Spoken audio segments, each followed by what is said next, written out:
Hello, hello, hello. Hey, y'all. It's me, SB. Dearly beloved, Listen, guys, it's exciting to be with y'all today on a Saturday. This is not a planned show. Me and Mr. Boss are just up here and they say, you know what? Let's just reach out to SB Nation and see what they're doing today. And I said, okay, let's just check it out. We don't really have a topic, but y'all know I love marriage. Y'all know I like relationship. But we're just gonna talk to y'all a little bit. Hope we can get some engagement up. Nothing, nothing's particular. I just want to reach out and let y'all know I miss y'all. And my schedule's been busy and crazy, but pretty soon it's gonna get back to normal. And when the normal comes, it's gonna be some good stuff. It's gonna be dearly some beloved, good stuff. So listen, I cannot wait for the new season of Unsolicited. And I just can't wait to share it with you guys. But it's coming soon. I definitely want y'all to know it's coming soon. But today it's just me out here telling you guys I missed you all, everyone that's been a part of SB Nation to support. This is not a planned show. So if someone actually gets the alert, if there was even one to come on in, I appreciate Corey. How are you? You know you have been around from the beginning, and I appreciate you so much. Thank you so much for being here. And anybody else, when you come into the live, make sure you give us a thumbs up. We're not talking about anything particular today, but I just want to remind everyone about a married life, being married, hanging out with your bestie. That's what I've been doing all day. Well, can I say that?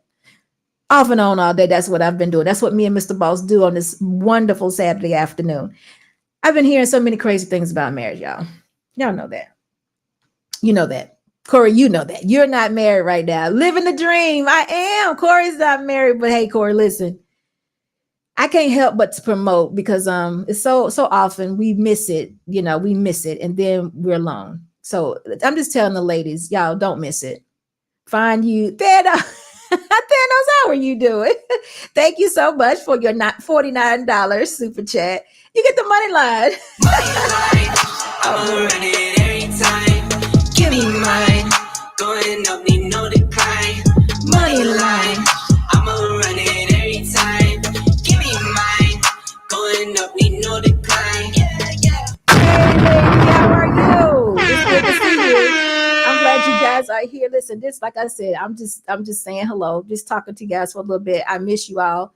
My schedule's been jacked up. I missed my Friday show. I missed my Wednesday show. But y'all, when it comes back, the new season is going to be outstanding. So I definitely want y'all to hang in there.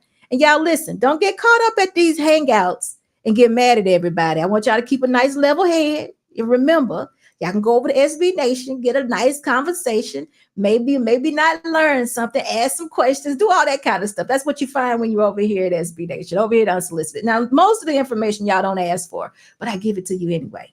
So continue to look out for SB Nation and Unsolicited Security Boss.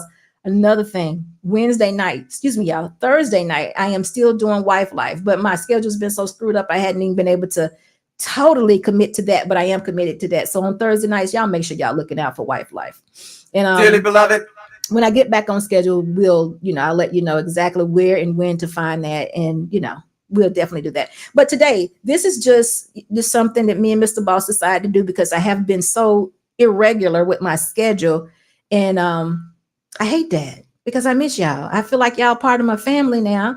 Lady, I'm just like, where you at? Where you been? I hope you ain't hanging out in these YouTube streets. But if you are, I know you minding your business. But still, I want y'all here with me. I'm being selfish, right? Is that wrong? No, nobody cares. But anyway, I've been hearing some crazy. Marcus, how are you? Shout out, salute to Unsolicited Security Boss. Lady, no, you the whole crowd. Y'all know when Marcus come in. He come in with the hellos. Thank you, Marcus. Thank you so much for being here. But anyway, guys, I'm telling you something. Being married for me has been I told you, it saved my life many, many years ago. Shelby, me and Mr. Boss was just talking about you the other day. When you gonna use your mic, girl? We got to get you on the mic. But it's good to see you. Thank you so much for being here. This is what I'm talking about. This is SB Nation right here. Y'all get me. Y'all follow me. Y'all support me. And I just love the fact that you're here. Now, listen, guys, this is not a planned show, so I really don't have a topic. So if y'all had any questions, of course, y'all can ask. But for me, I was just going to reiterate how marriage has been for me, being married, how, fortunate I am to be married. And I was just going to say to the ladies, if you have not found a good man, I need you all to do so. Align yourself. Whatever work you have to do for yourself, be honest with yourself. Not deflect, excuse me, self-reflect on yourself and see if it's anything that you have to do to become the best version of yourself. Mandrell, how are you? Mandrell. The other day, I gave you a compliment. I said you was really doing outstanding. You was holding the road. Now, last night, boy, I saw you and you just jumped off the cliff, Mandrell. Oh my goodness. But anyway, you was being Mandrell. Lucky Marie, how are you? It's good to see you, Lucky. Thank you for being here. But anyway, Mandrell, I'm just kidding with you. But you did jump last night. You did. But guess what? That's Mandrell. Savannah, hello, how are you? It's good to see you. But anyway, guys, again, like this, I'm just talking to you guys about because there's a lot of things I've been hearing out in these YouTube spaces. And of course, I don't agree with them. But everybody has their opinion and we respect everyone. And that's what we're here for. Me too. I do that also. But it just seems a shame that we hear so much negativity that there's no one here speaking positive towards or against the negativity. So that's what I'm here for. And I hadn't been on a regular schedule. So you really haven't been getting the positivity that you need, or the opposite of what you've been hearing. For me over here at SB Nation, I definitely preach a foundation. I'm preaching now. I teach a foundation in a relationship with your creator. Everyone should seek a relationship with their creator. I'm not talking about a religion. I'm not talking about Buddhism. I'm talking about atheism. I'm talking about Baptist. I'm not talking about Christian. I'm not talking about that. I'm talking about a relationship with your creator. That's what we should do. Everyone should do that. There you will find your purpose in life. There you will find what it is you're supposed to do. Ladies, if you're wondering and asking yourself, should I be married? Should I be a mother? There you'll find your purpose in that relationship with your creator. If indeed he says yes, then you would align yourself to be that wife. Not all of us have an example of what a wife looks like. I remember I'm telling y'all from a long time ago, my mom was a wife. Quita, hey, how are you? It's good to see you. Listen, I remember telling y'all a long time ago that my mom was a wife, right? Even though she wasn't totally satisfied in her marriage or what have you, she was a wife. Who is this? Miss Barnes. Miss Barnes, hello. How are you? So I did have an example of a wife, but I'll go back and tell y'all again, my mom hated men. She did not give me a plus or A1. Jedi, hey, she didn't give me that okay to be married. For her, it was men ruin your life. I'm not going to lie to y'all. And I hear this so much in these YouTube spaces. And listen, guys, I absolutely do know that all men do not get it. So when I'm speaking to you all ladies about us being improved and being the best versions of ourselves, I'm not trying to tell y'all to fall for the okie doke and tell y'all that all men are perfect. Please don't get that from me, because I realize and know what goes on. But despite that, I still want the ladies to be the best version of themselves so they can attract the best men. I know there's a bunch of, what's a good word for them? I'm just going to say, y'all know. There's a bunch of men that are not acceptable.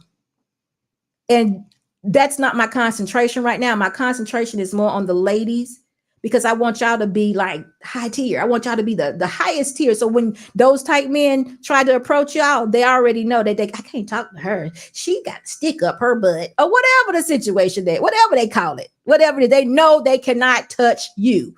So that's what I want. The women that listens or that come over here to SB Nation that listen to me, that's how I want y'all to feel about yourselves. That I am a wife.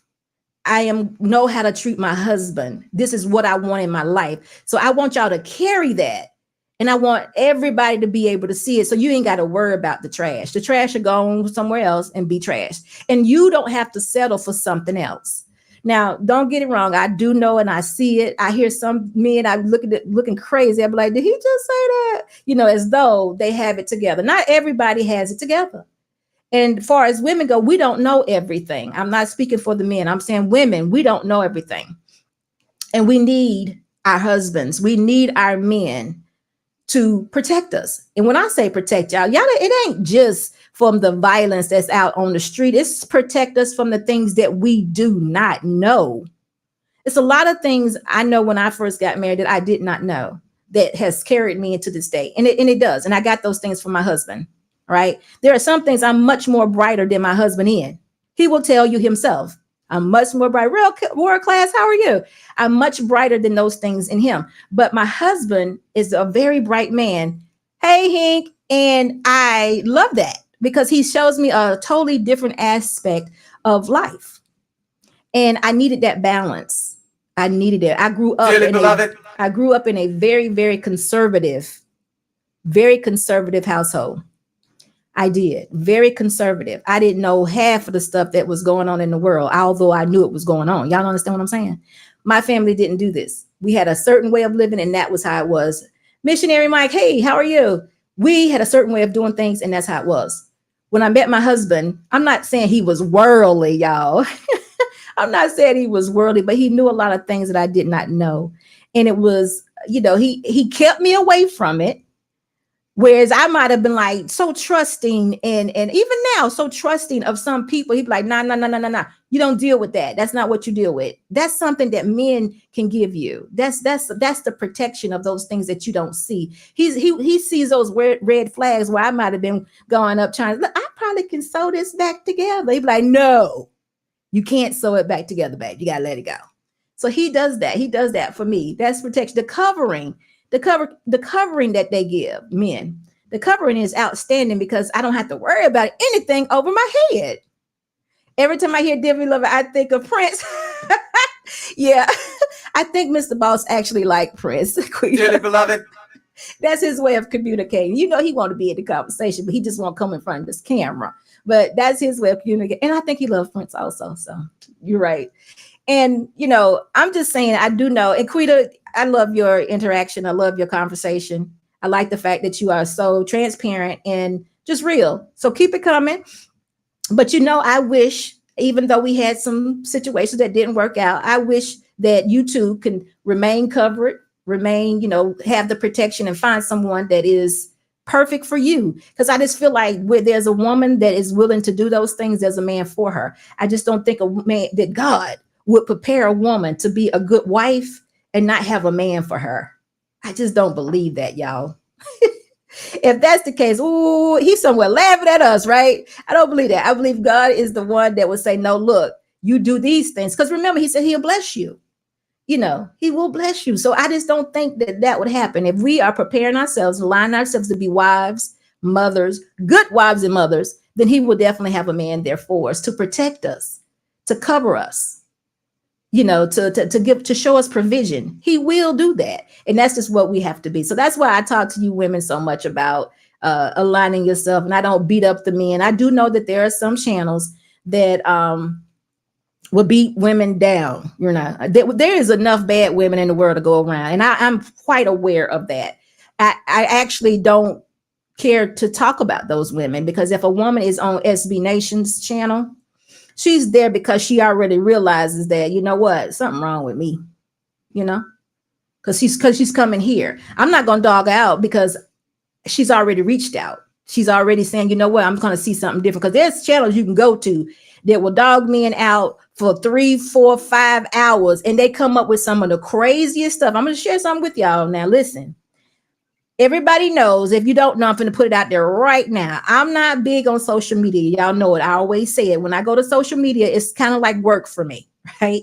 But, there are some entertaining things that go on. And I also said to y'all, when I go to social media, I shop. I do. So help me out. So what I'm saying is, the other day, I had been hearing a name, and I'm not going to say the name now, but of a woman that really, really dogs out men really bad. And y'all, I went over there and I heard some of the things that this woman was saying. And all of a sudden I understood. I understand now why men fight back so hard against the things that women say, particularly this woman in her group, because this woman had 3.7 thousand people in her live listening to her.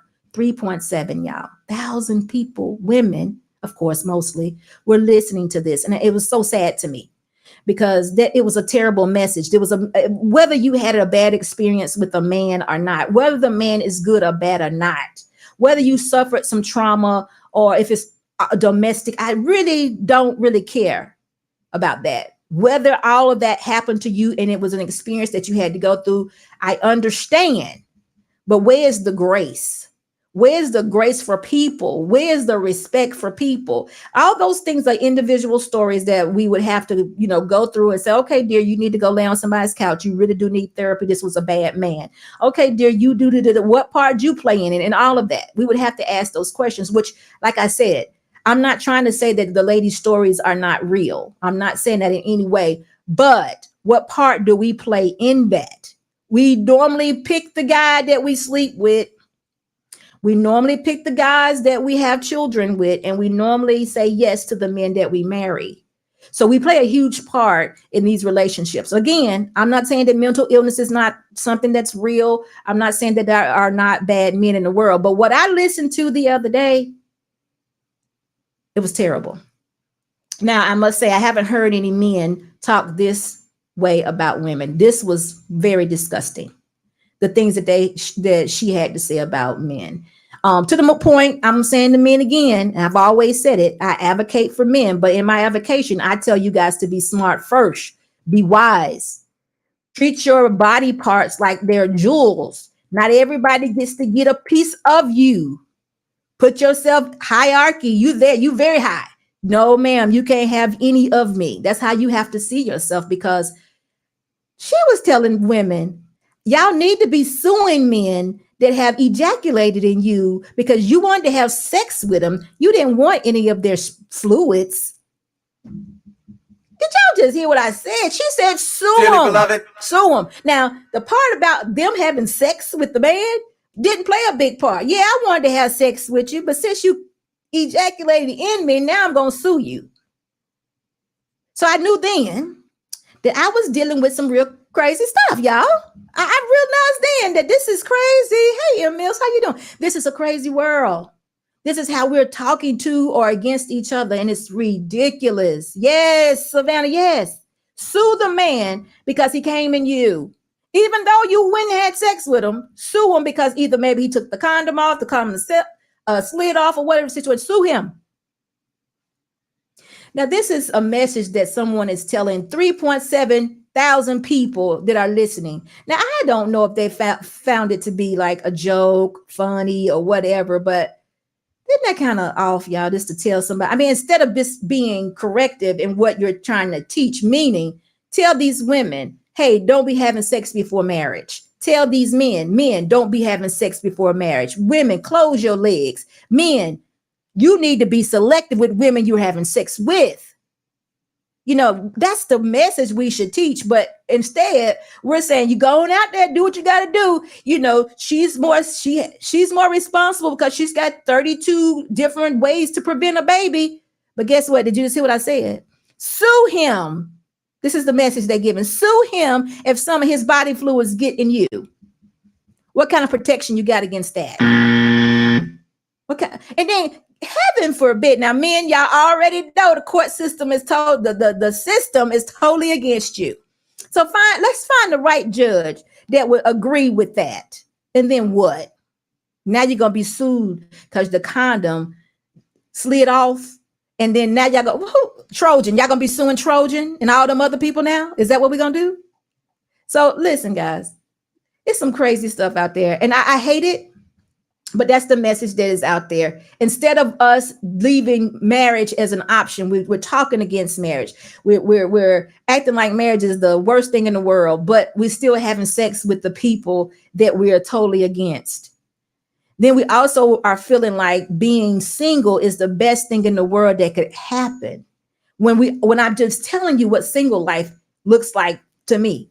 I'm in the middle. I'm listening to men go crazy about women, and I'm listening to a woman who has several women listening go crazy about men. Now, I got to tell y'all something.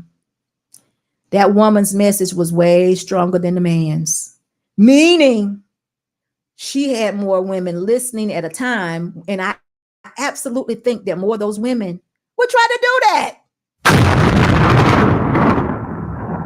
So I was quite surprised that there were some women there that have also successfully been here too.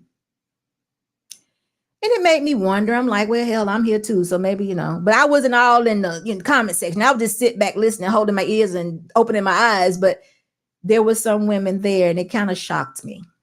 But hey, what can I say? So the reason why I'm here, I'm telling everybody, y'all got to be more selective. You got to be very smart about who you dating. You got to have some discernment about the people that you're choosing to sleep with. All this recreational random sex has got to stop, because for whatever reason, this war that they are fighting, it ain't over. And the ammunition and the things that people are saying is outrageous. It's outrageous. So, if we, what is it, delete black babies, if that wasn't enough, we have just added sue them for their body, sue them because you received their body fluids and you didn't ask for that. Y'all, I'm telling you, this is crazy. So I'm just asking men, y'all be smart. And ladies, be selective. Always plan to be someone's wife. Don't find yourself at 40 alone and by yourself, because that too can make you angry. That too can make you feel like you've wasted your life. If there's a man out there that is nice to you, that's kind to you, he may not be, your preference per se, but he's a good man. I think you ought to give him an opportunity to hear his conversation. I'm talking about a good man. I'm not just talking about somebody that's just trying to talk to you. I'm talking about a good man. And men, I know y'all got y'all preferences, but y'all be careful. Y'all be really careful, because them big butts and a smile. I happen to think that the other day when I was looking at that panel, or that live, it was probably about 3,000 of them that had big butts and smiles. Yeah, they were there. And listen, sometimes big butts and smiles are trouble. But anyway, I just wanted to let y'all know that I've been listening to this. And also, Salam, how are you? It's good to see you. I hadn't seen you in a while. I hope you're doing good. Ooh, you see there? Salam said, I've been turned down by black women. Say I am a good man. Huh? See, no, we're not doing that no more. We got to find you the woman for you. I need you to continue to look. You a husband. But yeah, them big butts and a smile. That's what happens, Lucky. That's what happens. But I'm telling you now, there's some mean women out there. Being loose comes with a price. It definitely does. But there's some women out there that really don't like men. They really don't. And the things I hear, the world class says, I'm doomed because I like them thick. I know, world class, I'm telling you, be careful. You got to find a thick one that thinks like you, because otherwise, some of the things I was hearing, y'all, and we weren't talking about, these are women, and I'm surprised for a woman, because I would think any woman would want to be married. So I gathered that there had been some things that went on, or that she had experienced that were not good. And I understand that. And I also understand that people are contributing to that when they send in videos. I mean, I see these videos, right, where there's a lot of domestic issues and things of that nature. I don't think anybody anywhere is saying that all men are perfect and that men don't have any flaws. I think the men are doing the work. I think there are men out there that are talking to other men, holding men accountable, doing the work. And if you don't see that, ladies, then them ain't the man you should talk to. I happen to think that. But my point I'm trying to make more than anything is that not all men are bad, and not all women are bad. Someone said, asked me a question today, is how many women do I think have the mindset that SB has? This is the mindset that you have, that I've had probably for the last 30 years. Let me say, I've been married 27 years. The mindset I have now is not the mindset I had at 25, guys. When I first came into my marriage, I knew my life evolved into being married. I knew that that's what I was supposed to do. I'm understanding now that that's just not a regular thing. Women now are not evolving into being married. Some of them want to be and some of them don't. I get that much right there is different. But before we go on, Malcolm JC says, thank you, Malcolm, for your $19.99 super chat. He says, evening to the chat, security boss and Mr. Boss. Thank you, Malcolm. And you get the money line. Money line, I'ma run it every time. Give me mine, going up, need no decline. Money line, I'ma run it every time. Give me mine, going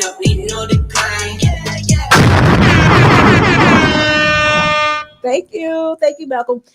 So I'm saying to you, this is what I'm saying. I knew that I was supposed to be a wife because I was had an example of a wife, and I know now that a lot of women, younger women now, do not have that example of being a wife. I get it. So what I always say to men is that please don't have the expectation that a woman is going to be all put together in the beginning, because I had to myself adjust and adapt to my husband. My husband had already had a wife, so he knew some things about being married that I did not know, right? So he kind of knew, and he always wanted to be a husband. I can't say I wanted to be a single woman for a time. I did. But when I was done with that, I actually got tired of being a single woman. And I'm thinking that a lot of women will get tired of being a single woman. I just think that that'll happen. And when that does, they too will want to be married. Now, I would say I matured much quicker because I had a child. I think sometimes what we deal with is just immaturity. Excuse me, it's just immaturity. Women just haven't gotten to the point yet where they're tired of those hot girl summers and things of that nature. And they haven't gotten tired of being alone. They haven't gotten tired of going to those clubs. They haven't gotten tired of being tired. I was done. I used to go to the club from Thursday to Sunday, y'all. I used to have a ball. I used to love to dance. I love music. Y'all probably know that now. Dearly beloved, I met my man in a nightclub. He was a bouncer. Yes. And he was the man back then. But our nightclubs were different, y'all. We used to party from Thursday to Sunday. Mr. Boss has always been the big, quiet guy, right? But he always been very masculine and manly. I've always told y'all that. But when I got tired, I got tired. I got really tired and I was like, I'm done with it. And it's almost like my life changed instantly. And I guess it was because I said that out of my own mouth and I thought that with my own brain that I'm doing something different now. So I just lost the desire to go to the nightclub. I had met my husband a year before. And then a year after I gave up going to the club, there he was. So it was kind of crazy. It was kind of crazy, but it happened just like that. And now he's over here laughing. Y'all was at the tavern. Quita, what do you mean? We had nightclubs. Guess what it was called? Girl, you ain't gonna believe it. Guess what it was called? It was called Kings and Queens. So look, we was kicking and queeging way before y'all. Y'all ain't done that. We ain't done. Anyway, we don't damn tavern. But anyway, but neither one of us was ever drinkers or smokers or anything. Like I said, he was the bouncer and I was the clubber. I just loved to dance, music, and have fun. So that's was our purpose for going. But I stopped. And when I stopped going, it was just like, I'm tired. And like, swear to y'all, after I stopped going, within 6 months or a year later, I was married. I was actually married. So I had an example of a wife. I knew that I had things I needed to do within my home, but I didn't have it all together as in spiritually and mentally. But my husband was that guy. You know, he was that guy. Like, look, I done messed up something before, meaning first wife. So I know all the things not to do. I'm gonna do something different. Now, do y'all not know that his first wife wouldn't speak about him the way that I do? Y'all understand that, right? She would say blah blah blah blah, because she didn't have the man that I have, right? She didn't have it. She didn't experience him. You know, she didn't. So she wouldn't say the same things. So, but my point is, I was so willing, and I knew that I had to do work to become a good wife because that's what I wanted to do. And I also knew we had a foundation of Christ, in Christ. And I wanted a real marriage. I didn't want what my mom and dad had. I didn't want what my husband had the first time. I wanted to be married forever. I didn't even think about a divorce, right? I didn't do it. So that's what I'm trying to say. Meaning going in, women are not always perfect. We don't have it all together. And of course, my husband didn't either. So we had to grow together. And we had to adapt to each other. I had to learn him. And he, of course, I had to adapt to him. And he, of course, had to learn me and figure out, what am I doing wrong or what can I do better? And that's what we did. I read books, different books. I always say this, Power of a Praying Wife. But my point I'm trying to make, men, is sometimes what you see is not always sometimes what you see is not always how it is. If a woman is willing to become a good wife, and that's what she wants, I'm saying to you, that's the woman that you want to be with. That's the woman that you want to be your wife. And I know that you all are just always asking for submission. Okay, Jedi. You always asking for submission, but submission is not something that you ask for. It's something that actually comes very much just, it is what it is. My husband never asked me to submit to him. He just was my leader. And then today, guys, listen, I don't know if y'all know, if y'all were here on Monday, my birthday was gosh, this week is going by crazy. Last Sunday was my birthday. That Saturday before, my husband went and bought me a Maserati. I have a Maserati 2022 Levante. I don't know if y'all know about it. I don't know if y'all, there it is. And I appreciate it so much. He thinks of me that way. Now, I've had nice cars the whole time, but this was something he decided that he wanted to do for me. And I was like, thanks, babe. And he's my partner. He's my bestie. We do everything together. I don't hate him. I don't like him all the time. Yeah, we get mad. No, I don't think we get mad. I don't think we get mad, but we have our time, but that's okay because that's what it's about. It's not a perfect situation, but I don't think I would have it any other way. I wouldn't want to be in a house somewhere by myself. And that's what I want women to know. And I do know that here this past week, what's her name? Tia Mowry and her husband she's filed for separation or divorce or what have you. I hate to hear that because they've been married for 14 years. Hopefully that will not, I know SB's foot is sturdy. Yeah, I get it right. Thank you, Salam. But I hope that this is just something that they're going through and they'll put it back together, or they'll weigh the options. They got two relatively small kids. They'll see that it's best if they stay together. But I'm gonna tell you this: if y'all haven't figured it out yet, being selfish is what kills a marriage. When an individual becomes selfish, that kills it. When they feel like they have to have what they have to have and think nothing of their partner, that's when a marriage can no longer go on.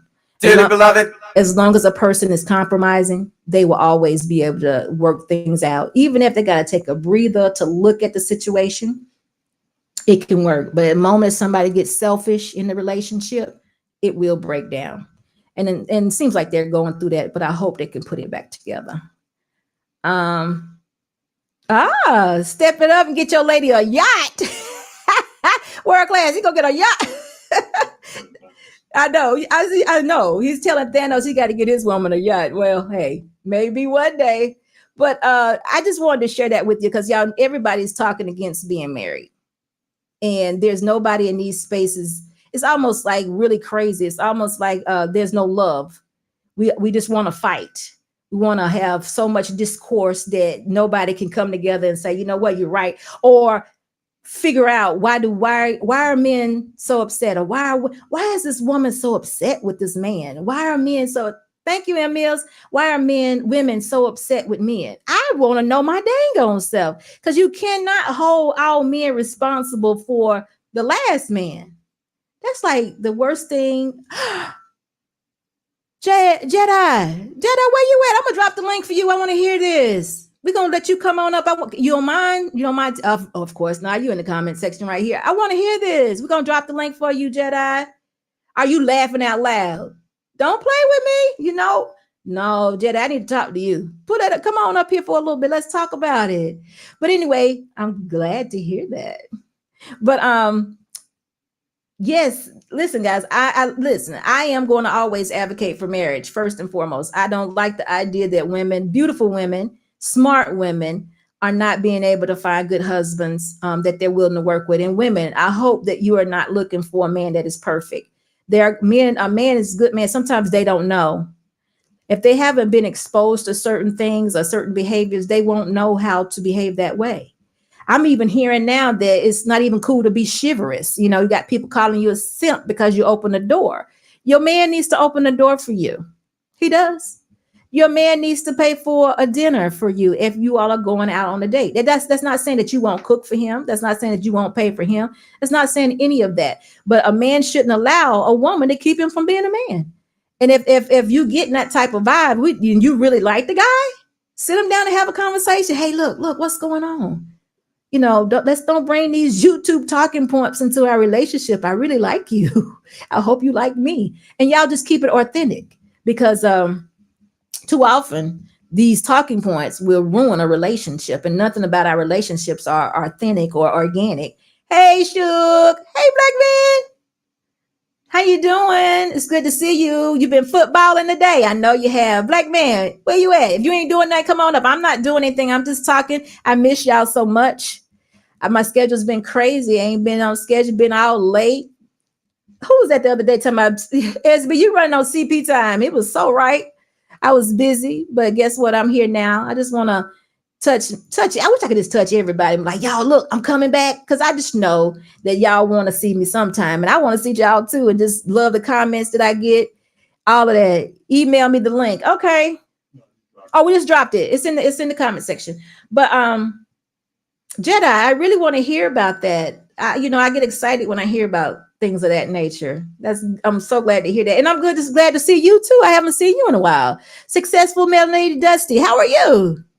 People have to learn their own mind. Majority is not equivalent to being correct. What do you mean? The majority is not equivalent to being correct.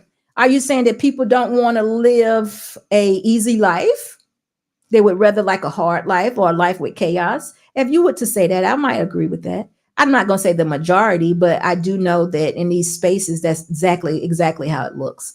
But I think a lot of times that's because they don't know how to achieve peace. I think people are more so concentrating on getting their way. It's more about them than peace. It's more about what I want than the other person. And in a way, sometimes that we give an example of how a man should be or how a woman should be. Sometimes it's not a good example because there's no in between. It's not telling you how to achieve this. It's just, this is how it's supposed to be. So we're giving you the end from the beginning and not telling you anything about how do you get to the end. And then for a woman, not me, but a man learning that a woman is submissive to him from the beginning, that's not a fair example of how the relationship goes. But the man looking for a submission, he's not being taught how to receive that or how to accomplish that. So we all know the end on how it looks. The man is the hierarchy, the woman comes beneath him, and the children come beneath them. We all see it and we know it, but nobody's telling you how to get there. You just want it from the beginning. And in natural form, it does come from the beginning, but you have to be positioned. You yourself, I myself had to be a wife.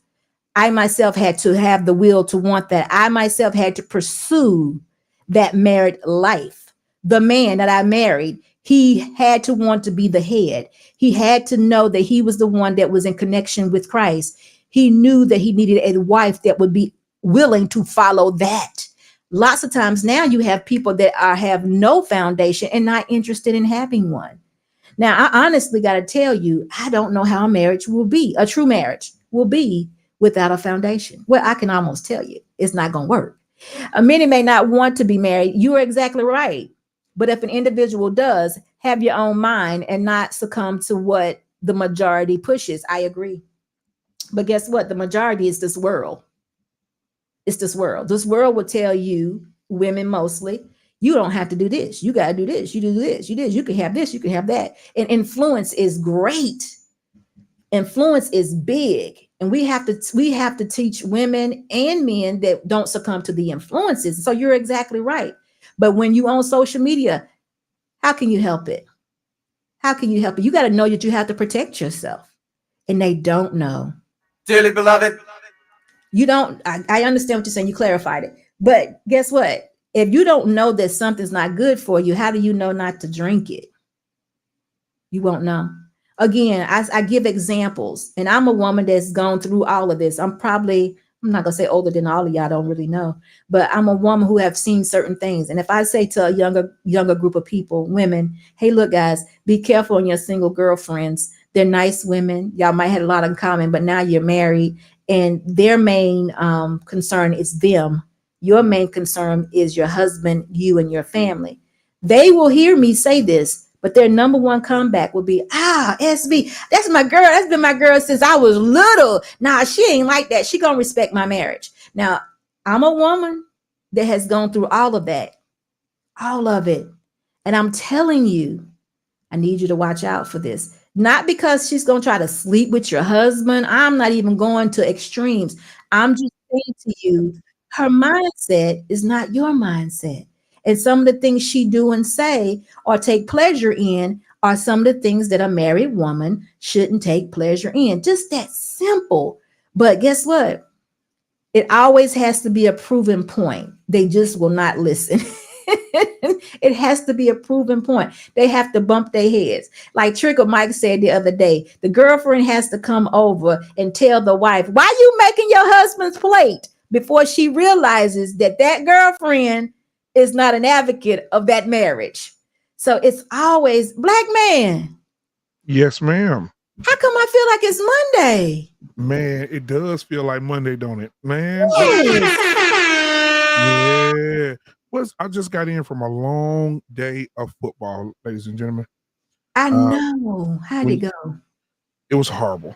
When you're coaching underprivileged children, and you have to go down in the bowels to play football. There's a lot of uneasy people there. I don't see how I do it. I don't even allow my wife and my daughters to go to those games. There you go. They stay at the house. But I go with my boys, my two sons, and the other boys that I coach on the other team. And today it was really bad, really, really bad. Real bad coaching. The coaches telling the kids to stomp on other kids, punch other kids. I mean, it was bad. We didn't stay long because the game was over. Because my son is like daddy. He has zero tolerance for disrespect. And I think one of the boys pulled my son's helmet, and that was a wrap. My son just ate, they went at it. So my son got ejected. The other little boy got ejected. My son started fighting the little boy because he stepped on the teammate. So he stepped on my son's teammate's leg and stomped him hard. You could see the cleat marks in his leg. And it was over from there, and they called the game, and the coaches talking about, talking to the kids, and they're going to fight the kids. And I'm like, God damn. Like, I don't know. I be want to quit, but I don't be want to quit on these boys. But God, leave security, boy. It's bad. It's bad. Is it any way possible that you could X some people out of the league until they can get their behaviors together? The league is, you're president, like we have a president of our organization, and we have our organization, the other teams have theirs. So we have a schedule of teams that we play, and some of these teams just don't have no respect for no security boss. The 8-year-old team came in today, the flag team, and they came into a song. It was like, and they had the kids singing it. Wait a minute, what's the name of the football team? Don't tell me it's the Raiders. No, not today. Not today. Okay.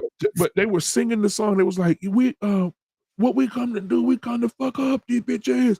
These are 8-year-old kids. Oh no, black man. And the parents there, the parents.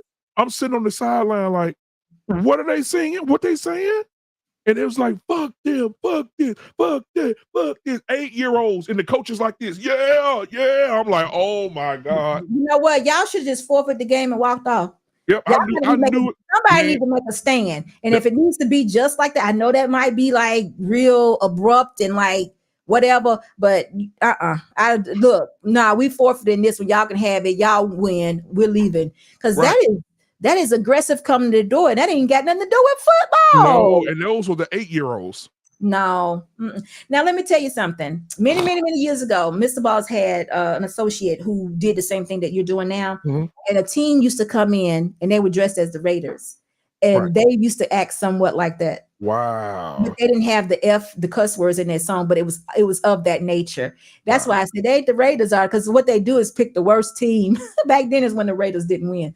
They picked the worst team to be their team, and that's what they used to do too. Just come in acting off, and I'd be like, "What they getting ready to do?" They look like they were coming in ready to fight. So I understand that. So wait a minute, black man. Let's just pivot a little bit before we let him up here. Have you heard about some marriage nuptials from this young man, Jedi Mike? Okay, so he's getting ready to enlighten us on some things. Bring him on up. Let's see. Come on up here, Jedi. Jedi, you look like Jedi, you had you about to something get you about to get marinated? No, not marinated. No, it just anyway. I was just seeing the conversation you guys were, talking about. Not saying talking about courtship, but as men prioritizing marriage and now making that step, saying no, this is it, and that's where I'm at right now. So Absolutely. I love your look. You look nice. thank you. And I saw the laugh out loud, but I just thought I'd put it on you anyway. So, Oh. Yeah, it's okay. It's okay. but that does say you have met a very nice young woman that you've been vetting and seeing for some time now, right? Right. Sounds good. Sounds good. So you haven't seen any red flags or anything? Of course. Like, but that's like same thing, just same thing as me. But at the beginning, you talked about with your husband, Yep. saying that okay, I don't like him every single day. Oh, there might things of compromising or forgiving or stuff like that. But it hasn't been nothing, something I say dramatically red flag. I think that was a poor choice of words for me to say, but like I was just saying in terms of it's not all just sunshine and rainbows, but it is love, you know. Like I think that the concept we talk about, love is patient, love is kind, like and all that, what the verse goes into. We want to focus on the good parts, but like when talk about being patient, knowing that hey, this person is asking something of you. I'm asking this person, hey, allow me to be patient with me this time, so I can be my best self to care for you, right? We're not even doing that simply enough. We're not also realizing that we are constantly evolving as people, especially as a man and a woman. And there's times like for me, I'm turning 24 next Saturday, right? And I'm, graduating in 2 months and currently looking at jobs. Just came out of an interview yesterday and, planning on things what I want to do with my life. And now I'm currently not the position where I want to be, but at the same time, for a woman, when you see someone's potential and knowing that, hey, listen, like I'm bettering him and be in the position that I know he's going to be, not just saying, well, he's not making six figures, whatever. We like to be with people who have to see the finished product.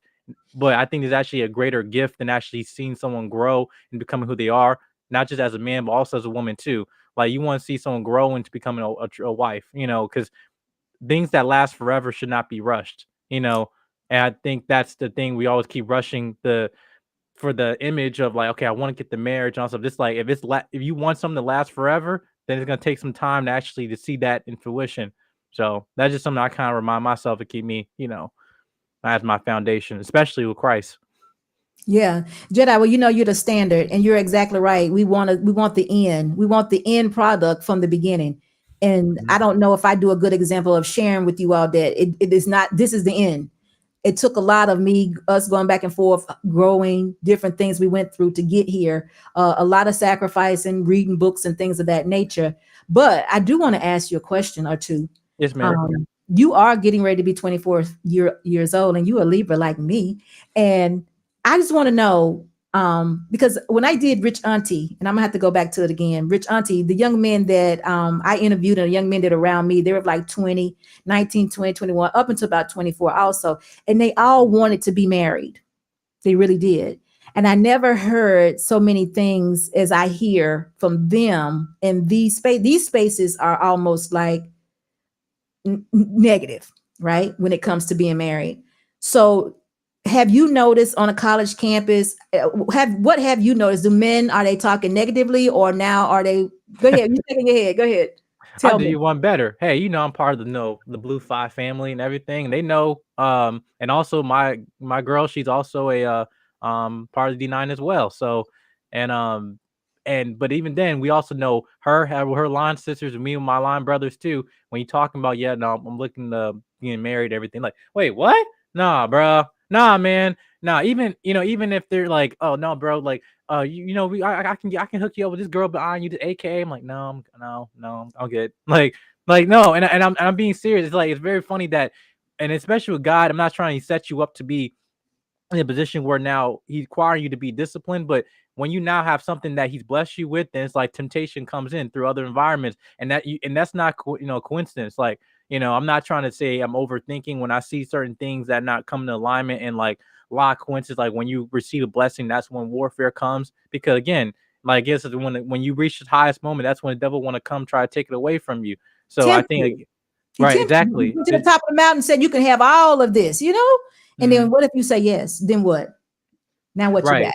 Yeah. Right, and to a point that you were talking about following, God's plan. I'm being completely transparent. Like, it is difficult, especially where it's like, okay, there's certain things, of the flesh where it's like, we're men and be like, okay, I know I want to do this, but I can't, because God's the foundation, and Lord is tempting, right? That doesn't mean, I mean, I'm not gonna, regurgitate that because we all know it, but again, it's just knowing that if you are following, his standard, or he's going to bless you, abundantly and exceedingly. And I just think that we don't understand that we already got what we asked for. It's just that now we have to prepare for us to be obedient to actually obtain it. As much is given, much is required. When we talking about that statement, we don't really realize that, because it's just like, we want the Bentley, we want the mansion, we want all the lifestyle, everything. But what actually obtaining that, right? It's just, it's just a fallacy, but the foundation of it is not Christ, it's going to fall. Yeah, you want the submissive wife, you want the well-behaved children, you want the successful family. You do, but how do you do? Can you really have successful children if you don't have any amount of discipline yourself? Does that even go together? Can you accomplish that? No, because you basically are a child. What's a being that lacks discipline or maturity? It's a child. So do you think a lot of this is immaturity, or is it really the mindsets? I think the immaturity is what leads into the mindset, because basically, like, again, it's ironic. Last night, it was last night. I was walking past the parking lot, right, and I passed my ex-girlfriend, right. She said hey to me, and I was like, and I just kept walking, right. And I told my current girl, like, yeah, she just came there. Is that ironic? Just how life works, and like, and you both of you know, like what happened with that one, right? Yep. So again, it's just like, but again, I just think it's like God, what things like with the mindset of it, again, I think it's just, it challenges you and grows me. Like, I'm not the same person I was 6 months ago, and but yet it took, was a hardship, heartbreak, or other things to, like, get to where I am. But again, the mindset of it is that it's also, you realize it's contagious too. You even know what environments you're putting yourself in that clouds your judgment. So like with YouTube, me and her both fully, like, we are aware that YouTube talking points cannot be the standard of our relationship. Because also we know from, on camera, on live, and also in the back chat and behind the scenes, people are, they say they want to be role models, but they're playing roles. They're caricatures, right? Just subscribe. So I have a question. Go ahead, Can I play devil's advocate for a second? Yeah. And I got something to tell you too. Go ahead. So when it comes to talking points, give me the top 3 you think that are not, that you shouldn't use when you're dating. One, that money is also equivalent to high value, because it's not, you know. 2, talking about submission. And 3, I think it also comes to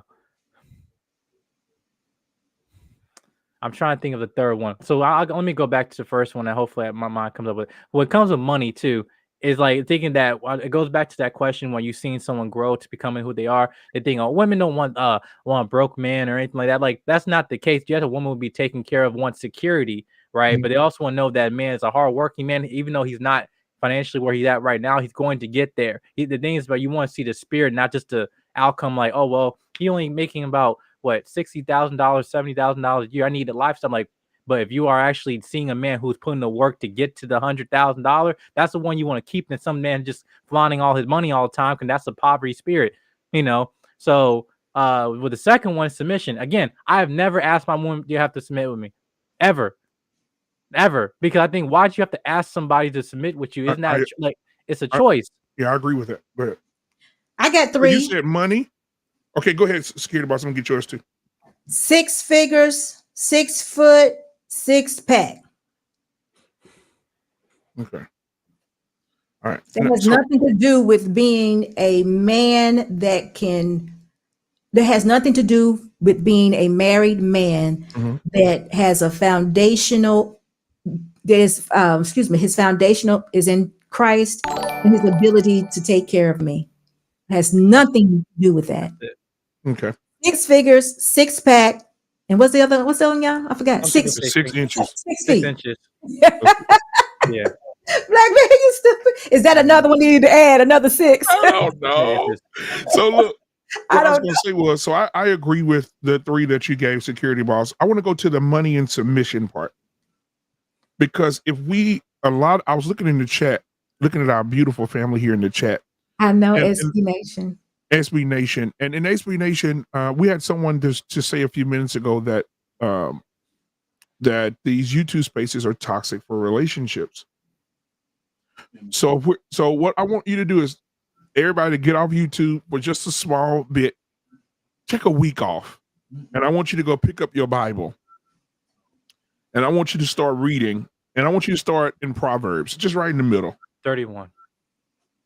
No, not even 31. Go up to 1. That's Start start at 1 and go to 31. And in Proverbs, what we talk about in these YouTube streets is Sesame Street compared to what's in Proverbs. Proverbs has no filter. Proverbs talks about women being swine, being cancerous, being ignorant, being self-seeking. It goes on a tangent about women, what they are, what they do, what they're capable of. Watch them.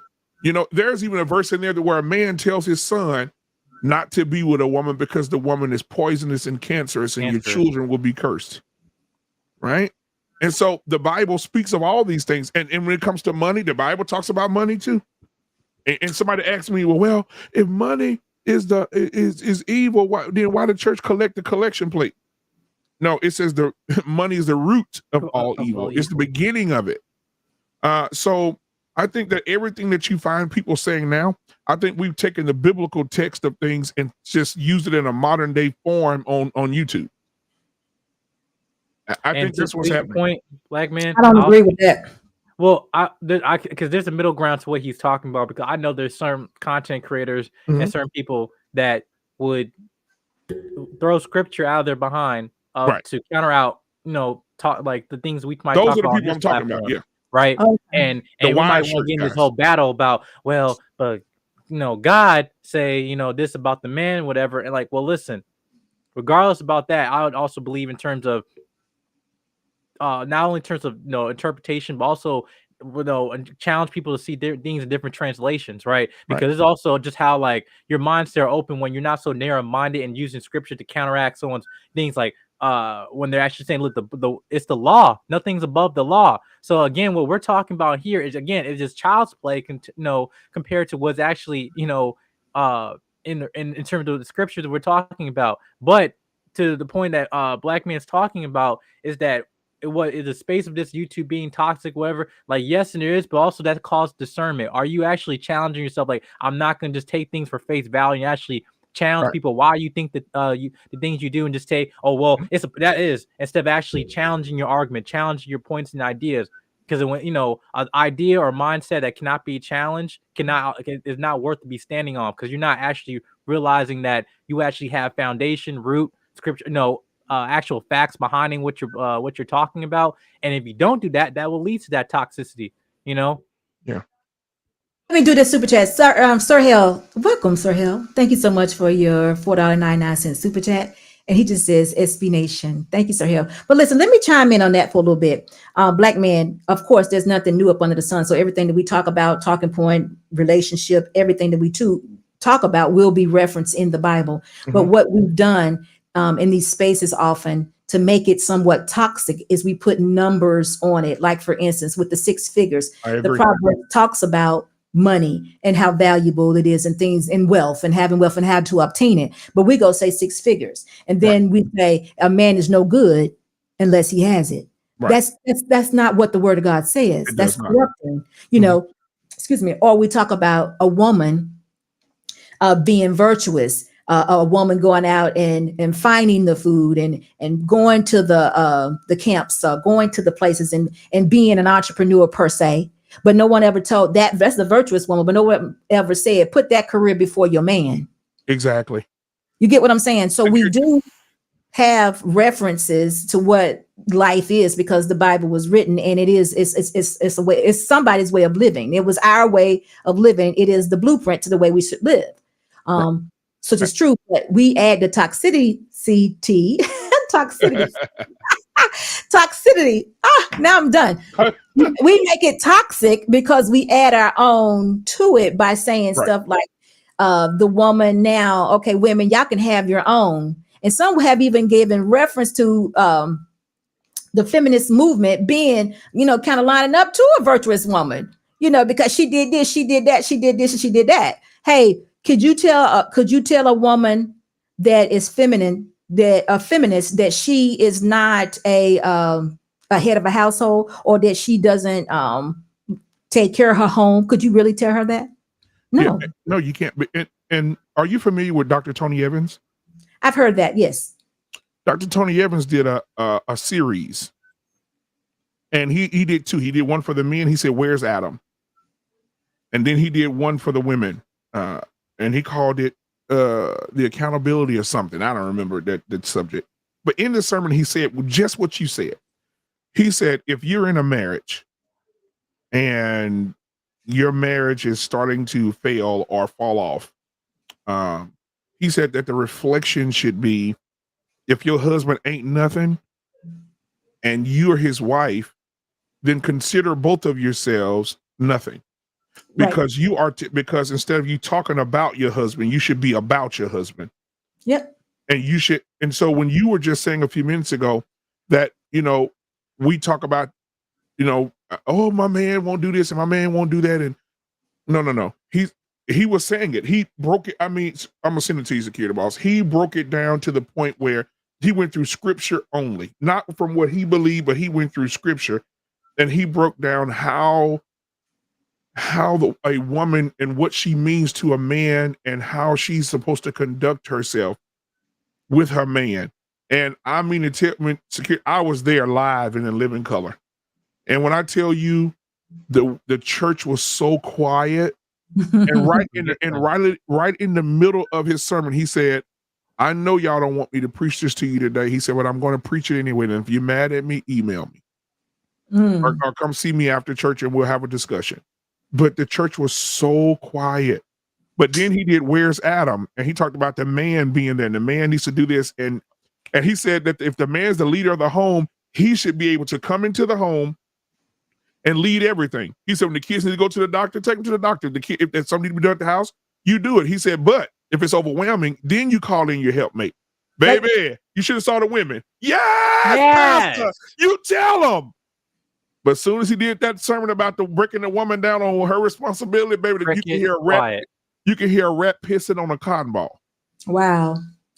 I don't even know why that would be, because you got to know we have our roles and the position is played, because the man is the head. Yep. So it's got to come through him in order for, wow. So Black man, you're right in what you're saying. And the person who said, I don't know who it was, that these YouTube spaces have made things toxic. It is very toxic for a relationship, because the actual, we may take the words or maybe even the scripture, but we don't give the context. Right. Or who said who to what, or when it was being said, none of that. And we'll add numbers to it. Jedi Mike, you said it a little bit ago. I appreciate the fact that I met my husband. I'm gonna call it ground zero, because when he got on top, I don't think I could have done it. I don't think I would have been the one. You know what I'm trying to say? And I often know that that's what men go through, because if you don't meet your mate at ground zero, who can you trust when you're on top? Now, that's a whole different story. And Security, you already know I always go back to them vows, because those vows are important. Yes. Those vows says, I take you, you take me as your husband or as your wife, to have and to hold from this day forward, for better, for worse, for richer, for poor. So 6 figures don't matter, because the vows say for richer or for poor. So if he's making 60, then you should go into that and add on to that, and you could be at 100 together, but that's neither here nor there. Then it says in sickness and in health. So even when he's sick, you should be there. When he's healthy, you should be there, to love and to cherish until parted by death. Now watch this. This is important, guys. This is important. They've changed the vows now. This is 2022, and I'm watching the new vows right here. And the new vows read this. Oh, yes, sir. I'm reading it right here. you take me, husband and wife, I vow to be your best friend. I vow to be your partner. I vow and promise to be truthful. I vow to celebrate you. I vow to communicate with you. I vow to support you always. I vow to make you my priority. I vow to be faithful, and I promise to always make time for you. Those are the new vows. So there's no more sickness and health. There's no more for better or for worse. There's no more richer or for poor. There's no more sickness and health. Now we're talking about being partners and truthful and celebrating each other. And yeah. Now I've said I did say that. Boss is my best friend, but he's my husband and my covering and my protector first. But you know why they did that, right? They're being inclusive. Yep. ABC. Yeah, they're being all inclusive. But you know, all I want people to do is, and I've heard, oh, Black man, I know what I was going to say to you. I don't know how long you were listening, but I visited a place that you like to go. I ain't gonna say you like to go, that you visited a couple times where a woman is very, very harsh. And I finally listened to her a little bit, and she talks terrible, Black man. I don't know how you even go over there at all. You know what I'm talking about, right? Yep. Oh, I ain't been over there in months. I know, but I had to get you to know who I was talking about. I'm not going to say her name. I'm not promoting it. So I understand now. I understand why men come back so heavy, so hard, because she talks crazy, right? She talks crazy. Security boss, what do we do now? If you just think about it, if you have say for instance right now, security boss, you had a daughter just turned 19, 20, she's about to get married.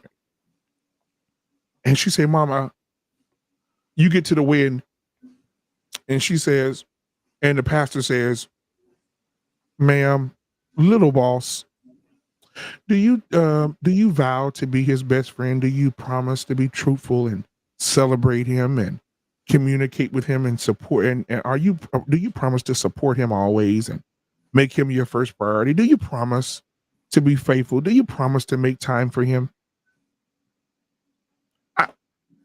I think that I think some of this stuff it doesn't scare people. I think when you take away something as powerful as the original vows, I think you don't want to be responsible for anything anymore. I think in your mind, you want to be free to do what you want to do. Walk away. You want to be free to be able to walk away. Exactly. Because I didn't agree to that. I didn't agree to no. You want the freedoms to walk away. That's what exactly. That's what it's for. But I say this to anybody, not everybody wants to be married, needs to be married, or what have you. As long as you got a good relationship with your creator, I'm sure he'll serve that purpose for you. But if it is something that you want to do, then do it and be good at it. Let that be your new job or your new endeavor, your new career line, or what have you. Because I noticed something about men. Y'all get what y'all want. Y'all do what y'all work at. You absolutely do. So if you want it to work, it will work. So I'm saying put forth all efforts with a good woman. And you know, if you miss something, pray to God that it be changed in your favor and in her favor too, that it could be corrected. Because again, what you mostly looking for is a woman that is willing. She's not going to know everything. Y'all got to put that work in, and you never know where it's going. So my question is, security boss, what do you say to the women now that are serious? Not the one not ratchet or loud or cursing. I'm talking about like women that really want to be married, but they are saying they want to be married, but the rules in the background of what they want, it doesn't line up with what marriage truly is. And so you have some women saying that I'm marrying my partner, and he's not my leader, and I'm not his. But on some days I'll be his leader, and some days he'll be mine. Well, I would say the true definition of marriage that I followed and where I took my vows and the foundation that my husband and I built on wasn't built on that. Now, if they're trying to give marriage a new definition, then it's no longer a marriage. It's more like a union. And I would want that man that they meet, if he wants marriage, then he has to demonstrate to that woman what that is. They have to talk about it. You know, they have to come to an agreement on what their marriage is going to be like.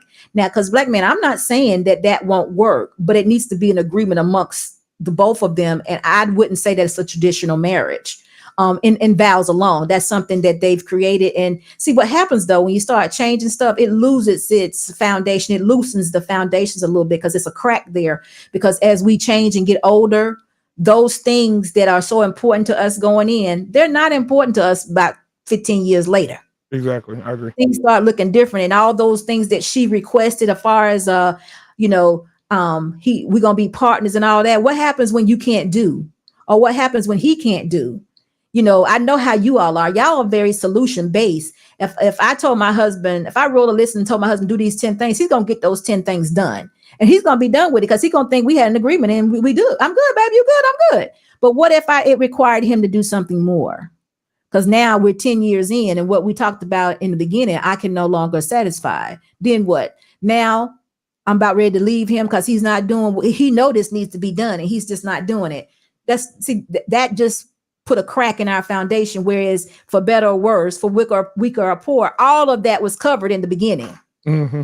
You know what I'm saying? Rich or poor, all of it was covered in the beginning. Now, Right. Since I went and added some stuff, moved some stuff around, tried to make it fit my situation, now I'm uncovered. If you could put your feminist Reeboks on for just a second. My feminist Reeboks. Yeah. Okay. I want you to stand in this real quick. I understand. I didn't say Adidas because I didn't want to be disrespectful to I our know, but model of we Adidas love attire Adidas. tonight. Don't do it. You're right. My boy. But yeah, come on, ladies and I gentlemen. don't blame you because we Sir love L. Adidas. Don't do it. You're Absolutely. right. So I want you to sit in these Reeboks for a second. If you were a feminist, just try to be one for just about 15 seconds. And you looked at these vows, what would be your problem with them? The original. The original vows? Yes. Okay, I'm not going to say I was a feminist coming into my marriage, but I was the person that didn't know anything. And what I did is when I heard and listened to all those vows sincerely at the time when I was getting married, my knees began to tremble. I then at that moment realized that this was for real. Mm. But I also got a revelation at that same moment that this wasn't about me.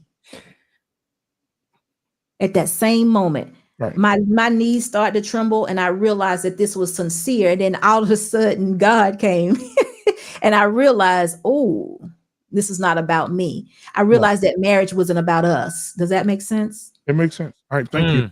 So at that point in time, from that point on, I didn't want to disappoint. Right. It's not about you.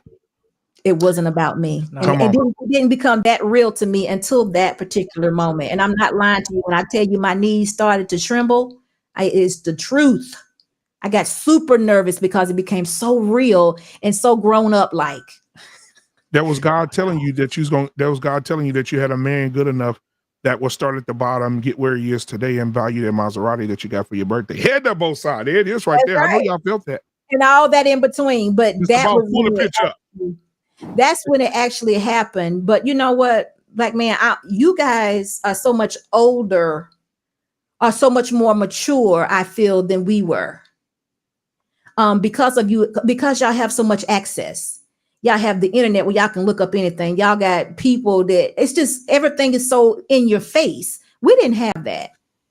We did not have that at all. So I just feel like y'all are so much mature than we were. So if a woman has a question about sincere, true marriage, it should be someone that she can address. Talk to, and say, hey, how does this feel? Or what happened? Or what should I do? Or what have you? It shouldn't be the knee shaking on the day of the way it was for me. But, I hope I answered that question. Bolo, Hink, Dusto. Hey, guys.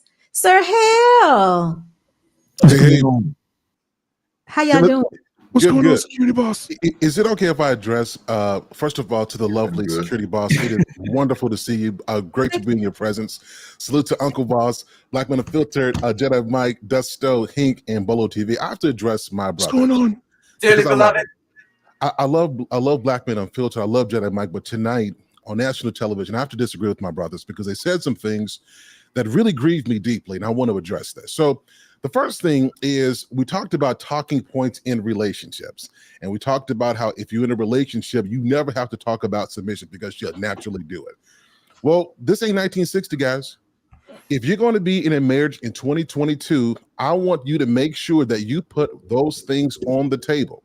There are far too many men who have gotten married and assume that she's going to be submissive, assume she's going to be a good wife, assume she's going to love him, assume she's going to be down for him. And then 10 years into the marriage, 5 years into the marriage, He is sorely disappointed, and now he's red pilled because he went into the marriage with his eyes wide shut. So if it's important to you, go in asking all of the questions. Now, you're not asking her to submit to you, but you should be asking questions about what her idea is on submission. And I also say this, I said this before, if you talk to her and she has 4 failed serious relationships, 4 failed serious relationships, and they've all failed, then she should stay single because she doesn't take marriage seriously. And if you don't go in looking at those details, then you're going to be into that. You're going to get into that marriage and be sorely disappointed because you went in assuming, and then you're going to be here on Security Boss asking her to mentor you, asking Uncle Boss for marital advice, going over to Black Man Unfiltered on the barbershop, cussing folks out. You can go to Jedi Mike for prayer. You can go to the Dust Fit because you need a laugh because you're so stressed out, right? You're going to be going to all of these different channels because you didn't ask the right questions. In 2022, if it is important, ask it. And if you don't ask it, do not be upset when you don't get it. Assumption, ass out of you and me.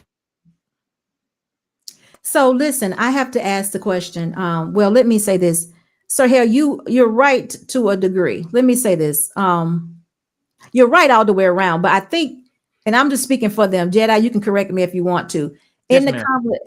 I think with Jedi, with having a foundation in Christ or the Creator, he would have to have a woman that would adjust to that. I think that's what he meant by that being covered.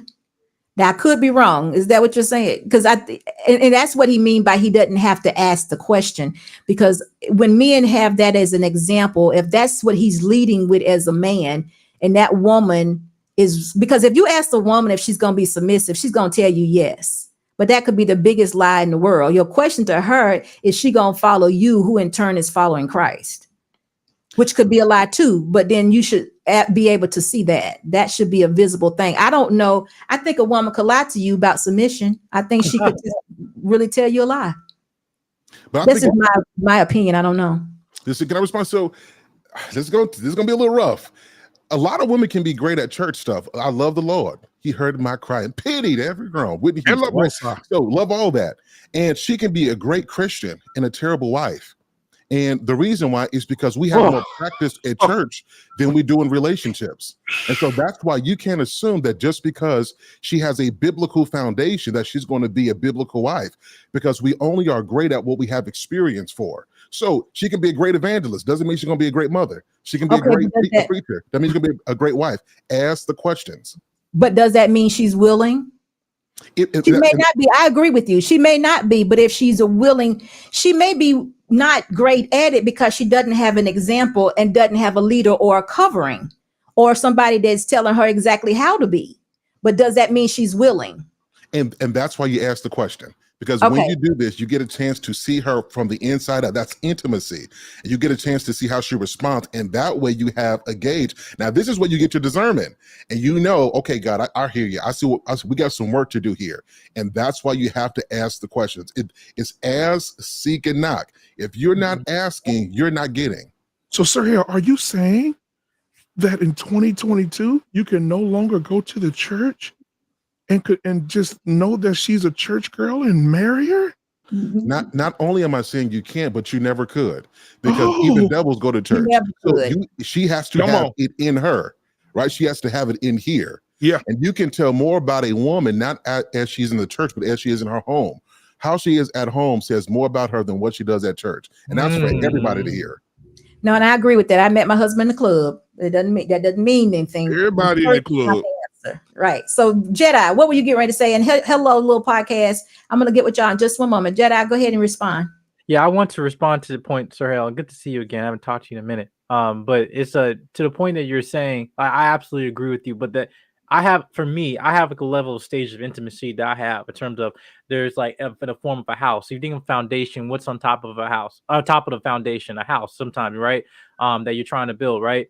So I have the mentality of, okay, there's the porch, there's the hallway, the living room, then there's the bathroom to the kitchen, and the kitchen to the bedroom, right? And I think that's why I call levels of intimacy, because in the hallway, that's when you everyone, the porch is the most common place in there. Anybody can be in there, the stranger can be whatever. But when you allow someone into your home, That's when and they're in the hallway. That's the stage of asking them questions about, okay, well, what type of person you are, everything like that, and X, Y, Z. And if you even willingness to be worthy to come to the living room, right? So, and the living room is basically how you see someone interacting with other people and seeing how they vet. Because again, there's chameleons. And I know that word is triggering to a lot of people in this space, but there's a lot of chameleons in the church. I mean, I've grown up in a preacher kid, and me and her both have seen that.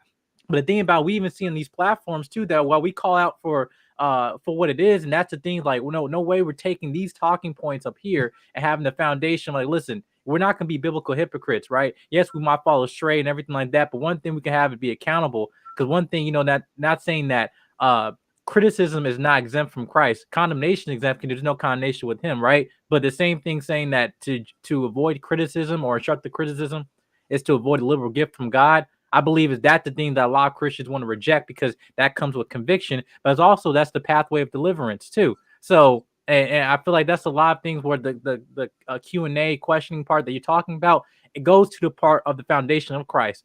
Like, if I don't ask you any questions, I don't care who you are. It's just like, I'm giving you power, but I'm asking you why you do the things you do, your habits, your mindset and everything like that. And we're not doing that a lot as believers or anything like. So that's my thing for you. I think that we guys are both for saying the same thing. It's just, on me, my foundation is Christ. That leads to the questioning and everything.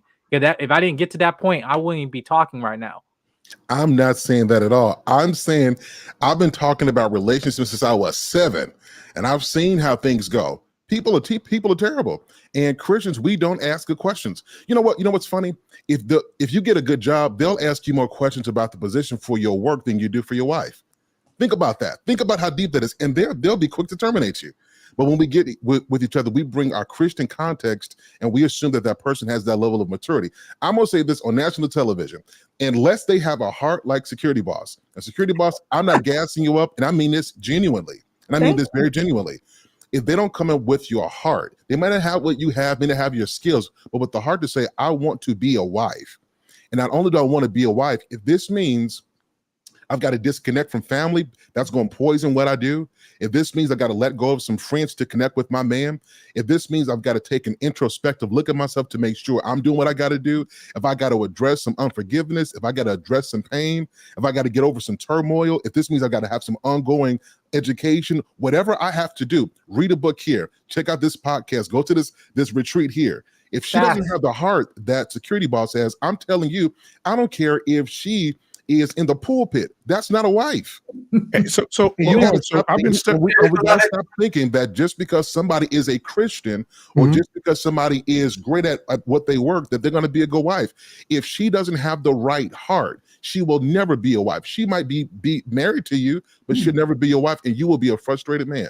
And you know what's even better than that, Sir Hale? I'm gonna add on to what you just said. It feels good to be a man that knows a woman like Security Boss. Because Security Boss, if she's the standard, then you take the standard and you use the standard to help other women become the standard. What happens is you'll say Security Boss, because when Security Boss, let me tell you what made me be like, wow. Security Boss said, I don't give a damn if my husband in a cardboard box and it's raining outside. I'm gonna be right there under that cardboard box with him. I don't care if he's making 60,000 or 100,000. I don't care if he's making 30. I'm gonna be right here by my man. I don't care if we lose everything. I'm gonna be right here by my man. There's nothing. She said it. There's nothing that will come between me and my husband because I'm committed to this man. I'm seriously committed. And that is the standard that we don't have today. Today, we're living in a standard where women are saying, I'm committed to this man on the condition that he can do something. The bishop Chris Rock said, he said, the only 2 things that are loved unconditionally are women. No, 3 things: women, children, and dogs. Men are only loved under the condition that they can provide something. That's the women that go ahead. Unless you're married to Security Boss. Unless you're married to Security Boss. There you go. That's why I said it's important. Exactly. Amen on this, please. Like Security Boss, I'm not trying to guess. Like, I'm not saying this because I'm on your show. Like, really, I'm genuinely saying this. Right. Your heart is what it's what makes you different. And I think that you are raised for a time like in 2022, because there's been a lot of women who said, I didn't have a mother to show me these things. I didn't have a woman to show me these things. And here you go popping up always smiling and happy and stuff, and take care of yourself, and people will look because you're successful and assume that your heart, they will see you now and not know where you guys have come from.